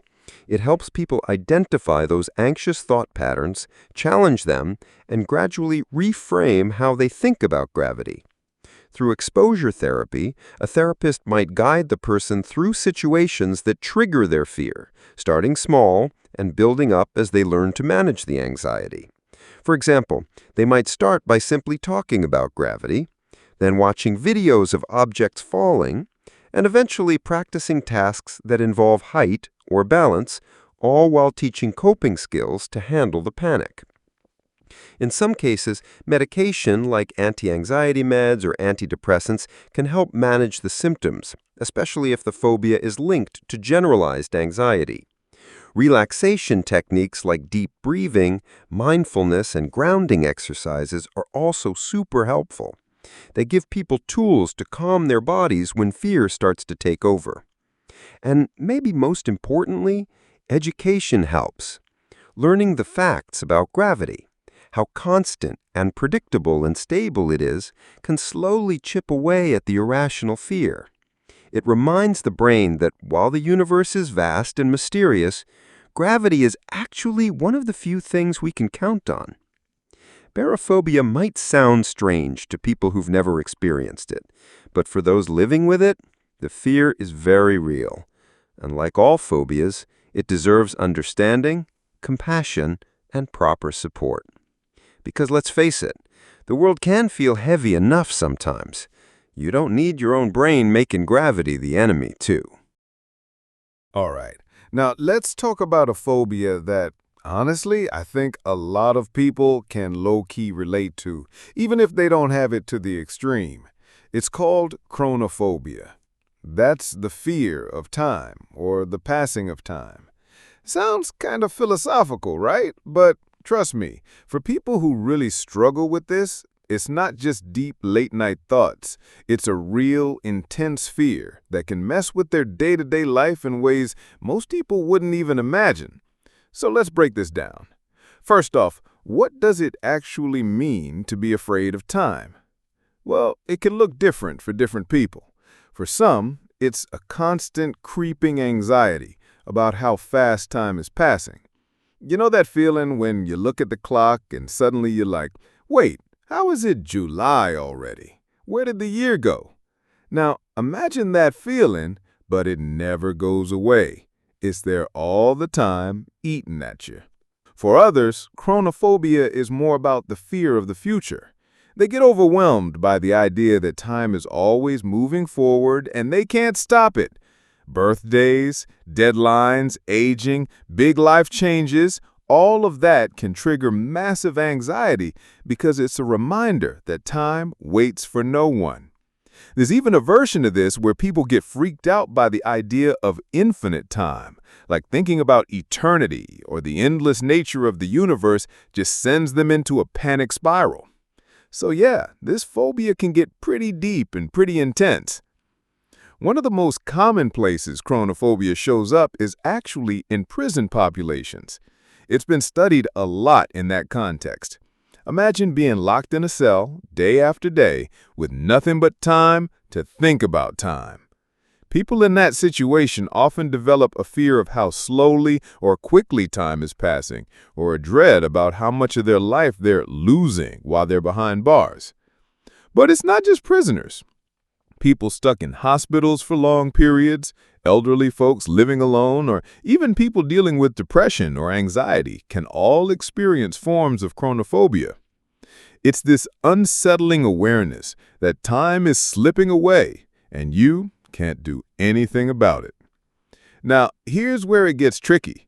You can't avoid time. I mean, good luck trying. It's everywhere. Every clock you glance at, every calendar on the wall, every app notification reminding you about an appointment, it's all time, ticking away, reminding you that the minutes, hours, and days keep rolling forward. For people with chronophobia, that constant reminder can trigger some serious anxiety. They might avoid looking at clocks altogether. They might refuse to make plans for the future because just thinking about the future makes their heart race. Some people even experience panic attacks during big life milestones, birthdays, anniversaries, New Year's Eve, because it feels like a terrifying reminder that time is moving on, whether they like it or not. And let's be real, our society doesn't exactly help with this. Everywhere you look, there are reminders that time is precious. Don't waste your time. Time flies. You only live once. It's like constant pressure to be productive, to achieve, to make every moment count. And if you already have a fear of time passing, that pressure only cranks the anxiety up to 11. So, where does chronophobia come from? Like most phobias, there isn't one single cause, but there are a few common triggers. Trauma is a big one. People who've experienced major life-changing events, losing a loved one, getting seriously ill, surviving an accident, often come face to face with the reality of time in a way most of us avoid. Suddenly, they're hyper-aware of how fragile and fleeting life is, and that awareness can spiral into a phobia. Aging is another huge trigger. Some people develop chronophobia as they get older, especially if they start feeling regrets or unfulfilled dreams piling up. Birthdays stop being celebrations and start feeling like countdowns, and that anxiety about time slipping away can become overwhelming. And for others, it might be tied to generalized anxiety or obsessive-compulsive tendencies. Their brain latches on to the concept of time, how constant and uncontrollable it is, and turns it into an obsession that fuels their anxiety. And then there's the philosophical side. You know, those late-night thoughts when you stare at the ceiling wondering about life, the universe, and eternity. For most people, that's a passing thought. But for someone prone to anxiety, it can turn into a terrifying fixation on the unstoppable, uncontrollable nature of time itself. So, how does this actually feel for someone with chronophobia?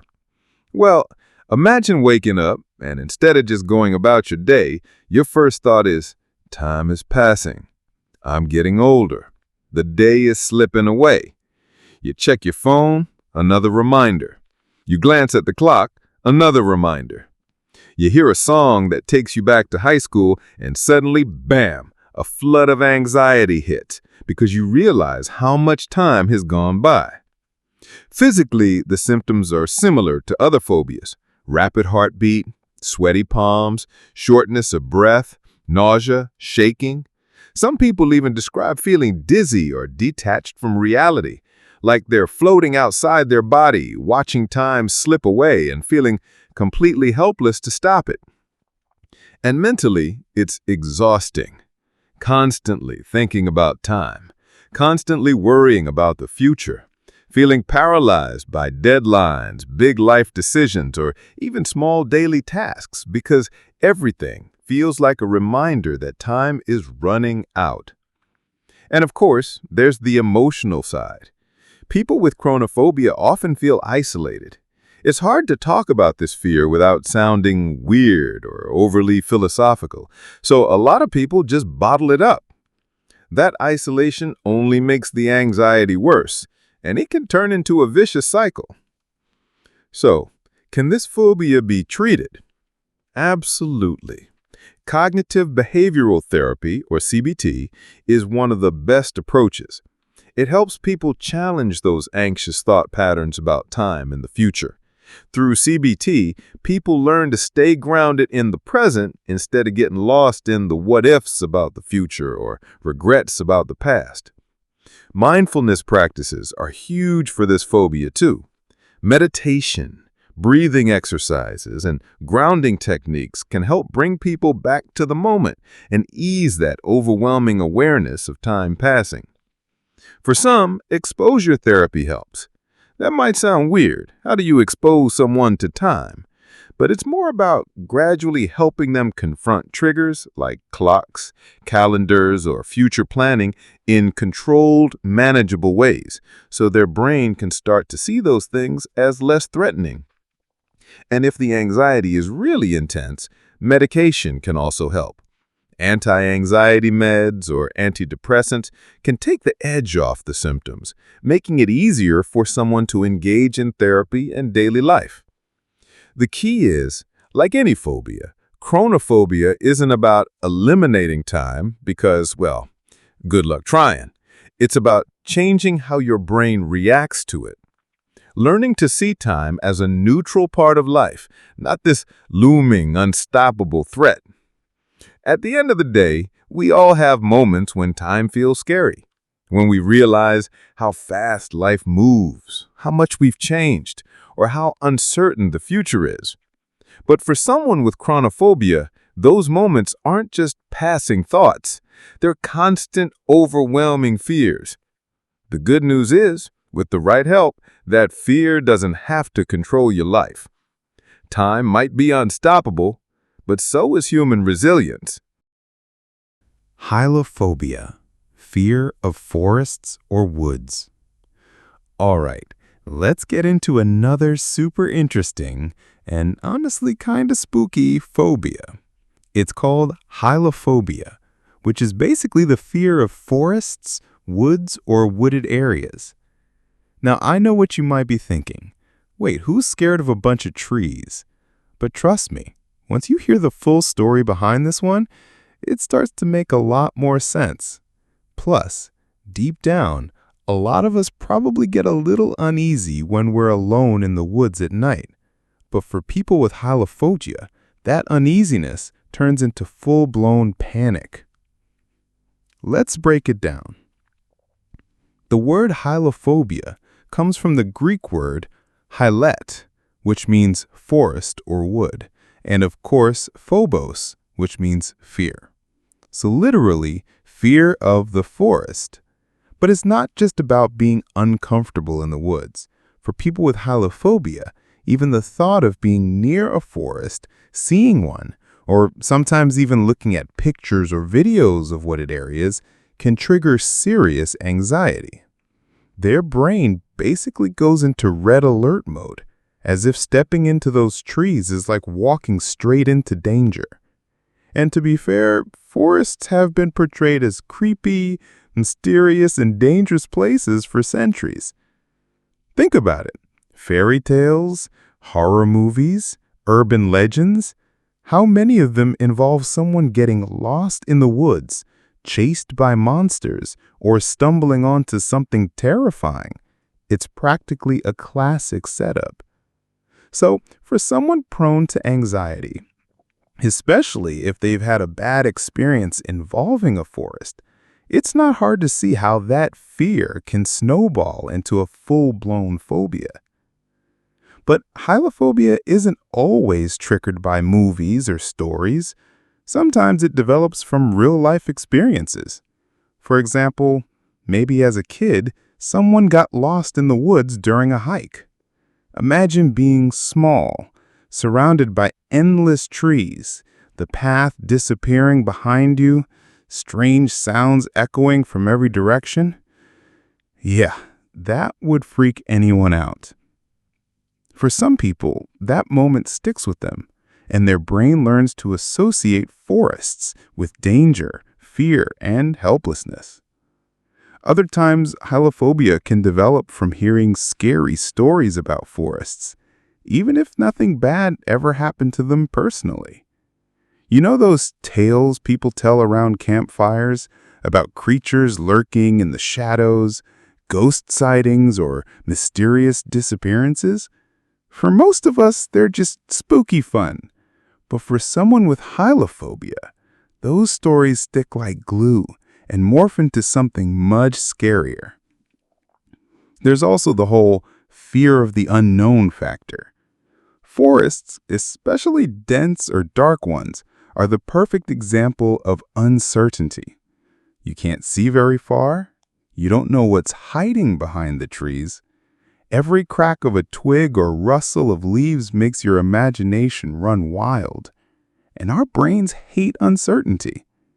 For someone with hylophobia, it's like their brain takes that uncertainty and cranks it up to 100. Suddenly, the forest isn't just a place full of trees. It's this dark, looming, unpredictable environment filled with invisible threats. It's important to point out this fear can show up in different ways for different people. Some people might be okay with small parks or light wooded areas, but panic at the thought of a dense, wild forest. Others can't even handle seeing forests on TV or in photos. Their heart starts racing, they get short of breath, maybe they even feel dizzy or nauseous. It's their body reacting as if they're in real danger, even when they're safe on the couch watching National Geographic. And of course, there's the more extreme end. Some people with hylophobia avoid travel, outdoor activities, camping trips, or even driving through areas where forests are nearby. It limits their freedom and can seriously impact their quality of life. Let's talk symptoms for a second. Like most phobias, hylophobia can trigger rapid heartbeat, shortness of breath, sweating, trembling or shaking, nausea or stomach discomfort, dizziness or lightheadedness, an overwhelming urge to escape or avoid the situation. In some cases, just hearing the word forest or thinking about it is enough to spark anxiety. It's not something people can just snap out of or ignore. Their brain perceives the forest as a real threat, and their body reacts accordingly. Now, where does this phobia actually come from? Aside from personal experiences or scary stories, some experts think it has evolutionary roots. Think about it. For ancient humans, dense forests could actually be dangerous. Wild animals, hidden predators, getting lost, poisonous plants, it wasn't exactly a walk in the park. So a natural sense of caution around forests would have been helpful for survival. But with hylophobia, that caution goes into overdrive. The brain can't distinguish between reasonable awareness and irrational fear. It's like having a smoke alarm that goes off every time you toast bread. Annoying, disruptive, and completely out of proportion to the actual danger. The good news is, like all specific phobias, hylophobia is treatable. Cognitive behavioral therapy, or CBT, is often super effective. With CBT, people learn to challenge the scary thoughts their brain is throwing at them. Instead of immediately assuming the forest is dangerous, I can't go there, they start to recognize those thoughts as anxiety talking, not reality. Exposure therapy can also help. That might look like starting with looking at pictures of forests, then videos, then maybe short walks near tree-lined paths, gradually working up to more challenging situations. The idea is to show the brain, step by step, that forests aren't actually as dangerous as they feel. Some people find relaxation techniques helpful too. Deep breathing, mindfulness, grounding exercises, anything to calm the body down when anxiety kicks in. In more severe cases, medication like anti-anxiety meds or antidepressants can be part of the treatment plan, especially if the fear is affecting their daily life. But here's the most important part. People with hylophobia aren't weird or weak. Their fear isn't silly, and it's not something they choose. It's a genuine, involuntary response that can feel overwhelming and exhausting. And honestly, given how forests are portrayed in movies, games, and folklore, it's no wonder some people develop this fear. Whether it's haunted woods in horror movies, dark fairy tales like Hansel and Gretel, or creepy survival stories, the idea of forests being scary is everywhere. The key difference is, for most people, that fear fades when the movie ends, or the story's over. For someone with hylophobia, it lingers, controlling their thoughts, emotions, and sometimes even their behavior. But like all phobias, it doesn't have to last forever. With patience, therapy, and the right support, people can learn to face their fears, retrain their brains, and maybe, just maybe, enjoy a peaceful walk among the trees one day. Because as scary as forests might feel to some, they're also home to some of the most beautiful, calming, and awe-inspiring parts of nature. And no one should have to miss out on that because of fear. Pteronophobia. Fear of feathers or being tickled by feathers. All right, buckle in, because this next one is honestly one of those phobias that sounds kind of funny at first. But when you really think about it, it makes total sense.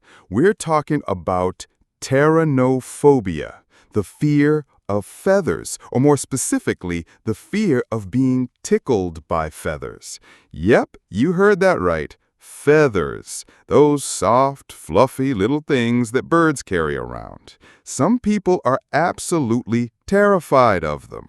Now, I know, at first glance, it sounds a little ridiculous. Feathers don't bite. They're not sharp. They don't chase you around the room. But fear isn't always about logic, is it? Our brains love to take something totally harmless and convince us it's the scariest thing in the world. And with Pteronophobia, it's not always just about the feather itself. A lot of the fear comes from the idea of being tickled by a feather, that weird, uncontrollable sensation that makes your skin crawl and your muscles tense up. But before we get into all that, let me break down the word for you. Pteronophobia comes from the Greek word petron, which means feather, and of course, phobos, meaning fear. So literally, fear of feathers. For people with pteronophobia, even seeing a feather can be enough to make them panic. Some can't go near birds, pillows stuffed with feathers, or even certain types of clothing that use feather decorations. It triggers this deep, uncomfortable anxiety that can feel overwhelming. And let me tell you, it's not about being weak or overreacting. Just like any other phobia, this fear can be rooted in real psychological experiences and sometimes even physical ones. So where does this unusual fear come from? Well, for a lot of people, it starts with the experience of being tickled as a child. Maybe it was all fun and games at first. Someone sneaks up behind you with a feather, you laugh uncontrollably, but sometimes tickling crosses a line. If you've ever been tickled past the point of comfort, you know what I mean. Tickling can actually feel invasive, overwhelming, and even frightening. Your body reacts, but you have no control over it. You laugh, but it doesn't feel funny. It feels like you've completely lost control of yourself. For some kids, especially if the tickling was intense, constant, or done by someone they didn't trust, it can leave a lasting impact. Their brain starts associating feathers or anything that reminds them of that ticklish, helpless feeling with fear. And voila! Pteronophobia is born. But it's not always about childhood tickling. Some people might develop this fear from a bad experience with birds. Picture this. You're at a park, tossing bread to some ducks, when suddenly a giant goose or swan comes flapping its wings in your face. Feathers everywhere, flapping, brushing against your skin, maybe even pecking. It's chaotic, it's terrifying, and your brain files that moment under never want to deal with that again. Next thing you know, even a harmless little feather floating in the breeze can send your anxiety skyrocketing. Other times, the fear is more about the texture and the weirdness of feathers. You know how some people hate the feeling of velvet, cotton balls, or certain fabrics? It's called a tactile aversion. For folks with pteronophobia, feathers trigger that same skin-crawling, shiver-down-your-spine reaction. It's not about the feather hurting you, it's about how it makes your skin and your brain react. And let's be real, feathers do have that kind of odd, unpredictable texture. They're soft, but also pokey. They move weirdly. If you've ever held one, you know how it kind of flutters and brushes your skin in a way that's hard to control. For someone with anxiety or sensory sensitivity, that's enough to make feathers feel like the enemy. Symptoms of pteronophobia are pretty similar to other phobias. When someone with this fear sees a feather, gets near birds, or even thinks about being tickled by a feather, they might experience rapid heartbeat, shortness of breath, sweating, trembling, a feeling of panic or dread, nausea or dizziness, a strong urge to run away from the situation. In extreme cases, just seeing a picture of a feather or hearing someone talk about tickling with feathers can trigger these reactions. It's not fun. It's not silly. It's real, uncomfortable, and often frustrating for the person experiencing it. Some people with Pteronophobia avoid certain places altogether. Bird parks, petting zoos, even the bedding aisle at department stores can be no-go zones if there's any chance of running into feathers. It can seriously interfere with daily life. And it's not always easy to explain to others. Imagine telling your friends, "Hey, I can't come to that picnic because there might be birds there." Or, "Sorry, I can't stay at your house because your pillows are feather stuffed." People might laugh or not take it seriously, but for the person with the phobia, it's a constant source of anxiety. The good news is, like most phobias, Pteronophobia is treatable. Cognitive behavioral therapy, or CBT, is one of the most common and effective approaches. It helps people understand where their fear is coming from and teaches them to challenge those anxious thoughts. Instead of immediately panicking at the sight of a feather, they can slowly learn to reframe their thinking. Exposure therapy is another popular option. This is where you start super small. Maybe looking at a photo of a feather, then holding one at a distance, then gradually working your way up to being around them without anxiety taking over. It's all about showing the brain, step by step, that feathers aren't dangerous. They might be weird, they might feel strange, but they're not a threat. For some people, especially if their fear is tied to past trauma, like being tickled to the point of panic or being attacked by birds, therapy can also involve processing those past experiences and helping their brain heal from them. Relaxation techniques like deep breathing, mindfulness, or grounding exercises can also help when anxiety hits. And in really intense cases, doctors might recommend medication to help manage the physical symptoms of anxiety while someone works through their fear. It's important to remember, no phobia is dumb. What might seem harmless or even silly to one person can be terrifying to another, and that fear is valid. Our brains are complicated, and sometimes they hold on to things that no longer make sense logically, but still feel very real emotionally. So next time you see a feather floating through the air or sitting on the ground, maybe spare a thought for the folks out there with Pteronophobia. For them, it's not just fluff. It's a trigger for something much deeper. Alexadoxophobia. Fear of other people's opinions. Let's talk about something that, honestly, almost everyone feels to some degree. But for some people, it turns into a full-blown, life-interfering phobia. It's called Alexadoxophobia, the fear of other people's opinions. Yep, that's a real thing. And before you roll your eyes or think, "Oh, come on, who isn't a little nervous about what others think?" Let me tell you, this goes way beyond that everyday nervousness. For people with Alexadoxophobia, the idea of hearing, receiving, or even being exposed to someone else's opinion can send them into total panic mode. First, let's break down the word. It comes from the Greek words allos, meaning other, doxa, meaning opinion, and of course, phobia, meaning fear. So literally, fear of other people's opinions. But it's not just about someone saying, "Hey, I don't like your shoes." It's way deeper.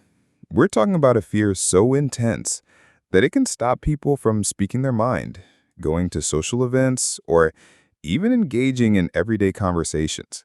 For some, just the possibility that someone might share their opinion, good or bad, is enough to trigger anxiety. Imagine living your life constantly walking on eggshells. You avoid situations where people might give feedback. You stay silent in meetings. You don't post anything online. You shy away from debates, discussions, or even casual conversations, all because you're terrified of what others might say. For people with Alexithiophobia, opinions, no matter how harmless or well-meaning, feel threatening. It's not that they don't like disagreements, it's that the entire concept of someone having an opinion about them, their choices, or even the world around them feels overwhelming and scary. And honestly, in today's world, this phobia can be especially tough to live with. We're constantly surrounded by opinions on social media, in group chats, at school, at work, even standing in line at the grocery store. Everyone's got something to say, and it's basically impossible to avoid it completely. But how does this fear even start? Like most phobias, it can come from a mix of personal experiences and how someone's brain is wired. For some people, it starts in childhood. Maybe they grew up in a super critical environment. Every little thing they did was picked apart. What they wore, how they talked, the hobbies they enjoyed. Maybe parents, teachers, or even friends constantly shared their unwanted opinions, and those opinions weren't exactly supportive. Over time, the brain starts associating opinions with danger. It doesn't matter if it's a harmless comment or a full-on critique, it all feels like an attack. Other times, it develops after a specific incident. Maybe someone was publicly humiliated because of someone else's opinion. Picture getting roasted in front of the whole class because of how you answered a question, or being shamed online for sharing your thoughts. That kind of experience sticks with you, and your brain goes, okay, let's never let that happen again. So, how does alexithiophobia actually show up in someone's life? For starters, there's the avoidance. People with this phobia will often go out of their way to avoid conversations where opinions might pop up. That means skipping social events, avoiding debates, staying silent in meetings, or steering clear of online platforms altogether. They might also struggle with expressing their own opinions. Even if they have strong feelings about something, the fear of inviting other people's responses, whether agreement or disagreement, keeps them silent. And when they can't avoid opinions, that's when the physical symptoms kick in.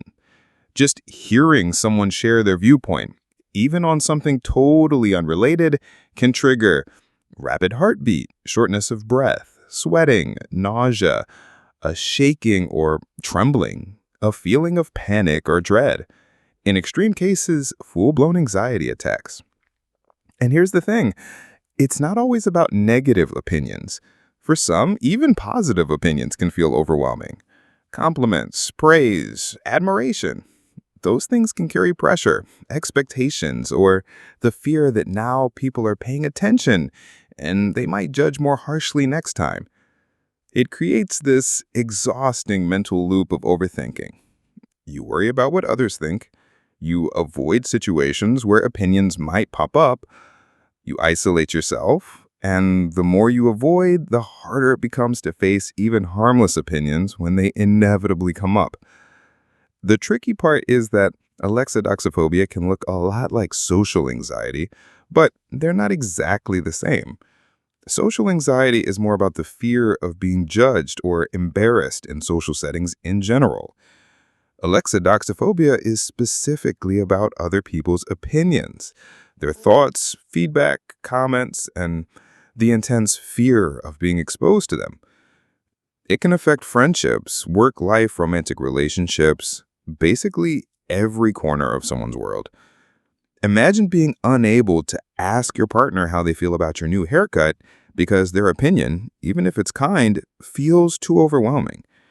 Or picture dreading work meetings, not because of the workload, but because you know people might share their opinions about your ideas. So what can someone do about alexithiophobia? First off, just recognizing the fear is a huge step. A lot of people live with this constant anxiety without realizing there's actually a name for what they're experiencing and that they're not alone. From there, therapy can be a game changer.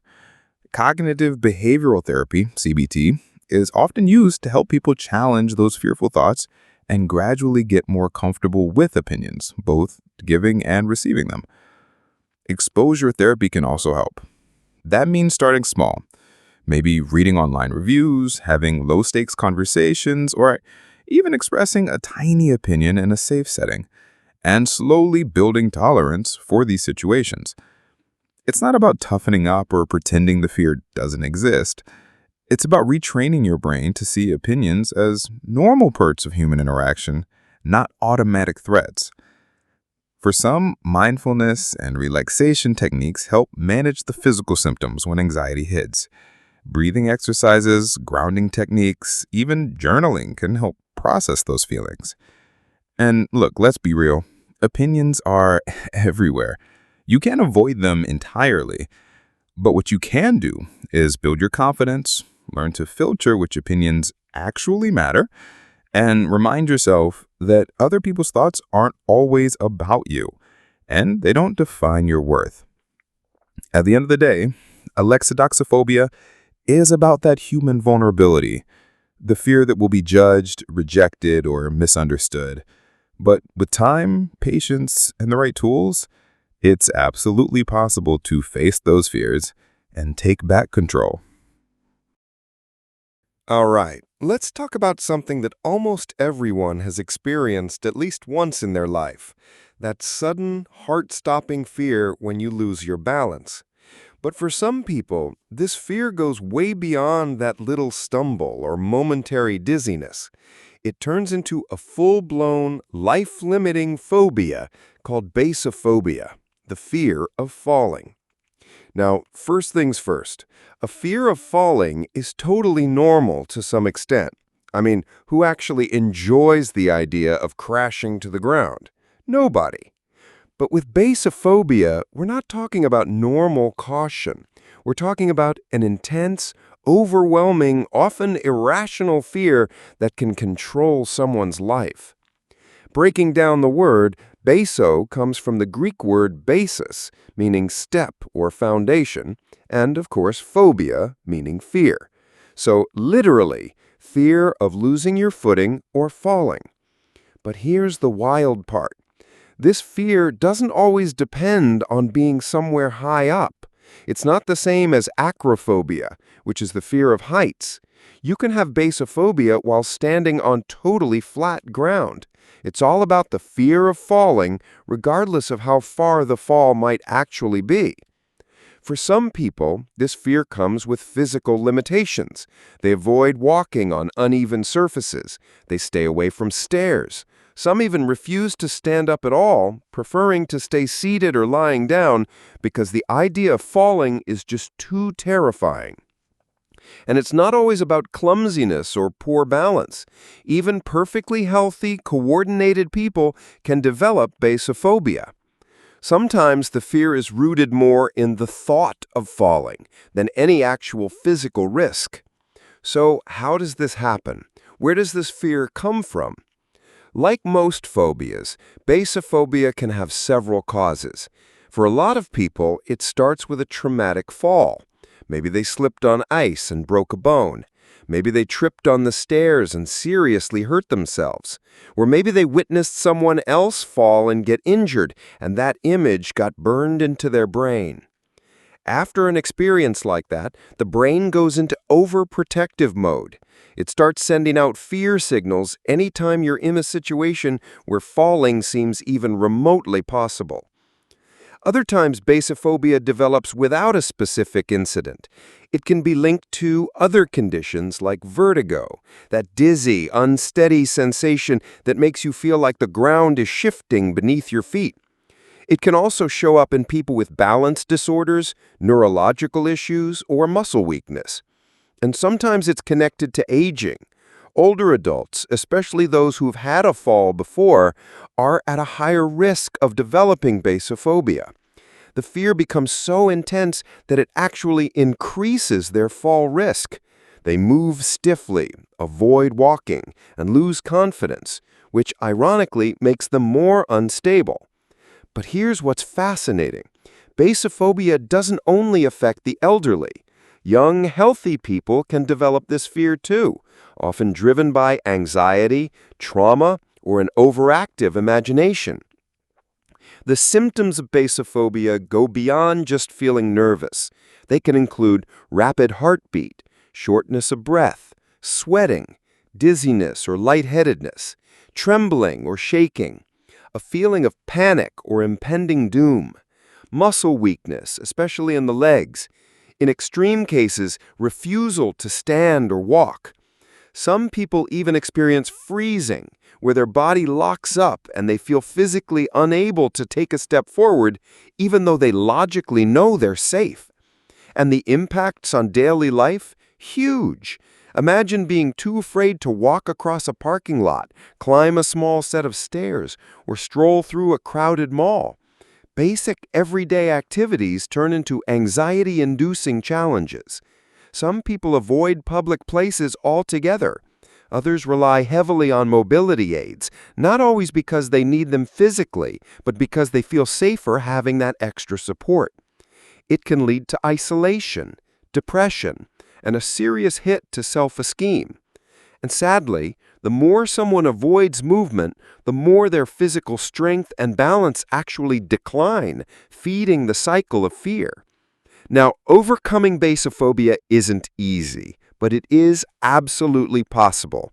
One of the first steps is identifying the root cause. If the fear comes from a past fall or injury, therapy can help process that trauma and reduce the anxiety attached to it. For many, working with a physical therapist is a game changer. They can help improve balance, strength, and coordination, which boosts confidence and reduces the actual risk of falling. The more capable you feel physically, the less control the fear has over you. Cognitive behavioral therapy, or CBT, is also super effective. It helps people challenge those anxious thoughts, like the constant "what if I fall" soundtrack playing in their head, and replace them with more realistic, calming beliefs. Gradual exposure is another key tool. That means starting small, maybe standing up for short periods, walking on flat, stable surfaces, and slowly building up to more challenging situations, like stairs or uneven terrain. It's all about showing your brain, step by step, that movement doesn't have to be dangerous. For some people, mindfulness and breathing exercises help manage the physical symptoms when anxiety spikes. Simple grounding techniques like focusing on the feel of your feet on the floor or steadying your breath can help when panic sets in. In severe cases, medication may be prescribed to help control anxiety, especially if basophobia is part of a larger anxiety disorder. But here's the thing. This fear isn't just in someone's head. The body plays a huge role. Our sense of balance comes from a complex system involving our eyes, ears, muscles, and brain. When any part of that system feels off, whether physically or mentally, it can trigger a fear of falling. That's why a holistic approach works best, addressing both the mental and physical sides of the fear. And look, it's important to remember nobody develops basophobia on purpose. It's not about being weak or overdramatic. Our brains are wired for survival, and sometimes they overreact to protect us.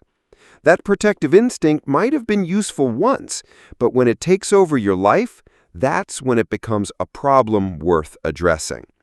So whether someone developed basophobia after a scary fall, struggles with balance issues, or simply lives with constant "what if I fall" anxiety, they're not alone, and they don't have to stay stuck in fear. With the right support, therapy, and a little patience, it's possible to rebuild confidence, take back independence, and quite literally, stand tall again. Metrophobia, fear of poetry. Okay, this next one is definitely going to make some people chuckle. But trust me, for the folks who actually have this fear, it's no laughing matter. We're talking about metrophobia, the fear of poetry. Yup, you heard that right. Fear of poetry. Now, before you start picturing someone running away screaming at the sight of a cute little poem on a birthday card, let me explain. Metrophobia isn't always about full-on panic attacks over every rhyme and haiku.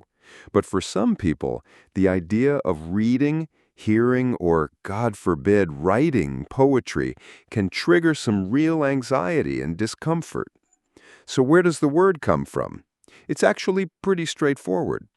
The word metro, in this case, comes from the Greek word metron, which means measure, a reference to the structured rhythm or meter used in poetry. Combine that with phobia, which means fear, and boom, fear of poetry. But why poetry? I mean, out of all the things in the world to be afraid of, how does a bunch of flowery words on paper turn into something terrifying? Well, first off, poetry isn't just flowery words to everyone. For a lot of people, especially those who struggle with understanding language, symbolism, or abstract thinking, poetry feels like this confusing, intimidating puzzle. It doesn't always say what it means directly. There are hidden meanings, metaphors, strange rhythms, complicated imagery. Basically, for some folks, reading poetry feels like trying to decode a secret language they were never taught. And that confusion, that overwhelming sense of, I don't get this and everyone else does, it can spark anxiety. Especially in settings like school, where students are often expected to analyze poems, interpret their meaning, and perform them out loud. Picture being in a classroom, everyone reading a poem, and the teacher asks, "What do you think the poet meant by that?" Suddenly, all eyes are on you. Your heart's racing. You're sweating. You have no clue what the poet meant, and now you feel dumb, exposed, and panicked. That moment sticks with you, and for some, it plants the seed for a lifelong fear of poetry. Others develop metrophobia because of bad experiences performing poetry. Maybe they had to recite a poem on stage and completely froze. Maybe they got teased for their interpretation. Maybe they felt judged because they couldn't get what the poem was supposed to mean. Over time, poetry becomes this anxiety trigger, a symbol of embarrassment, failure, or feeling out of place. And it's not just about reading or writing poetry. Even hearing poetry at a wedding, a graduation, an open mic night can make people with metrophobia feel super uncomfortable, fidgety, and panicked. Symptoms of metrophobia can vary, but they often include rapid heartbeat, shortness of breath, sweaty palms, nausea, dizziness, a strong desire to escape the situation, feeling frozen or unable to speak. Some people even experience full-blown panic attacks if they're forced to engage with poetry, whether it's reading it themselves or listening to someone else. And honestly, society doesn't always make it easier for these folks. Poetry is everywhere. Song lyrics, greeting cards, motivational quotes, even advertising slogans. A lot of them use poetic devices like rhyme and rhythm and metaphor. So for someone with metrophobia, everyday life can feel like navigating a world full of hidden landmines. Now here's an interesting side note. Metrophobia isn't always about fear in the traditional sense. For some, it's more like extreme dislike, discomfort, or even anger toward poetry. They feel frustrated or irritated by its abstractness or emotional depth. They might avoid poetry altogether, not because they think it'll hurt them, but because it just triggers overwhelming negative feelings. But at its core, metrophobia is rooted in anxiety. Anxiety about understanding, expressing, or being exposed to something they find confusing or intimidating. And for those who love poetry, it might seem ridiculous. But phobias aren't logical. They're emotional, instinctual responses that bypass the thinking part of our brain. The good news is, like most phobias, metrophobia can be managed and even overcome with the right approach. For people who want to work through this fear, therapy is often a helpful first step. CBT can help challenge those anxious thoughts, the belief that poetry is impossible to understand or that being exposed to it will automatically lead to embarrassment or failure. Gradual exposure also works. That means starting small, maybe reading simple, straightforward poems with no pressure to analyze them. Over time, they can work up to more complex or abstract poetry, building confidence and reducing anxiety along the way. It's also super helpful to remember that poetry isn't one specific thing. Not all poetry is Shakespearean sonnets or complex metaphor-laden verses. Some poetry is short, funny, modern, or even written in plain language that feels more like a conversation than a puzzle. For some people, discovering poetry that actually speaks their language, whether it's song lyrics, free verse, or slam poetry, can completely change their relationship with it. And honestly, you don't have to love poetry. That's totally okay. But if the fear of poetry is holding someone back, making school, work, or social situations harder, then it's definitely worth addressing. Because at the end of the day, poetry, like anything else, is just another form of human expression. And while it might feel confusing, intimidating, or overwhelming at first, it doesn't have to be a source of fear forever. Neophobia, fear of new things or change. Okay, real talk for a second. Do you hate trying new things?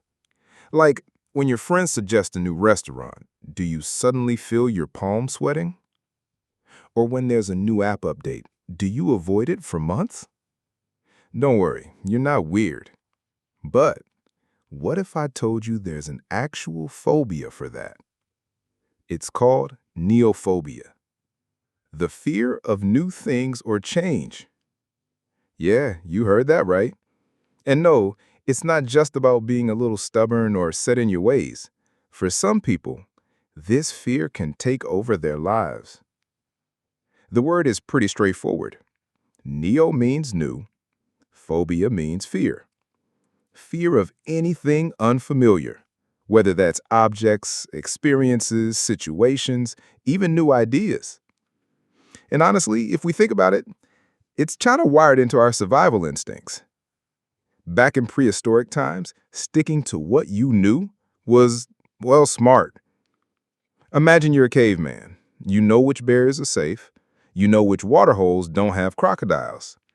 You avoid the unknown because the unknown could literally kill you. Fast forward to today, most of the time the unknown isn't life-threatening. But our brains, they didn't get the memo.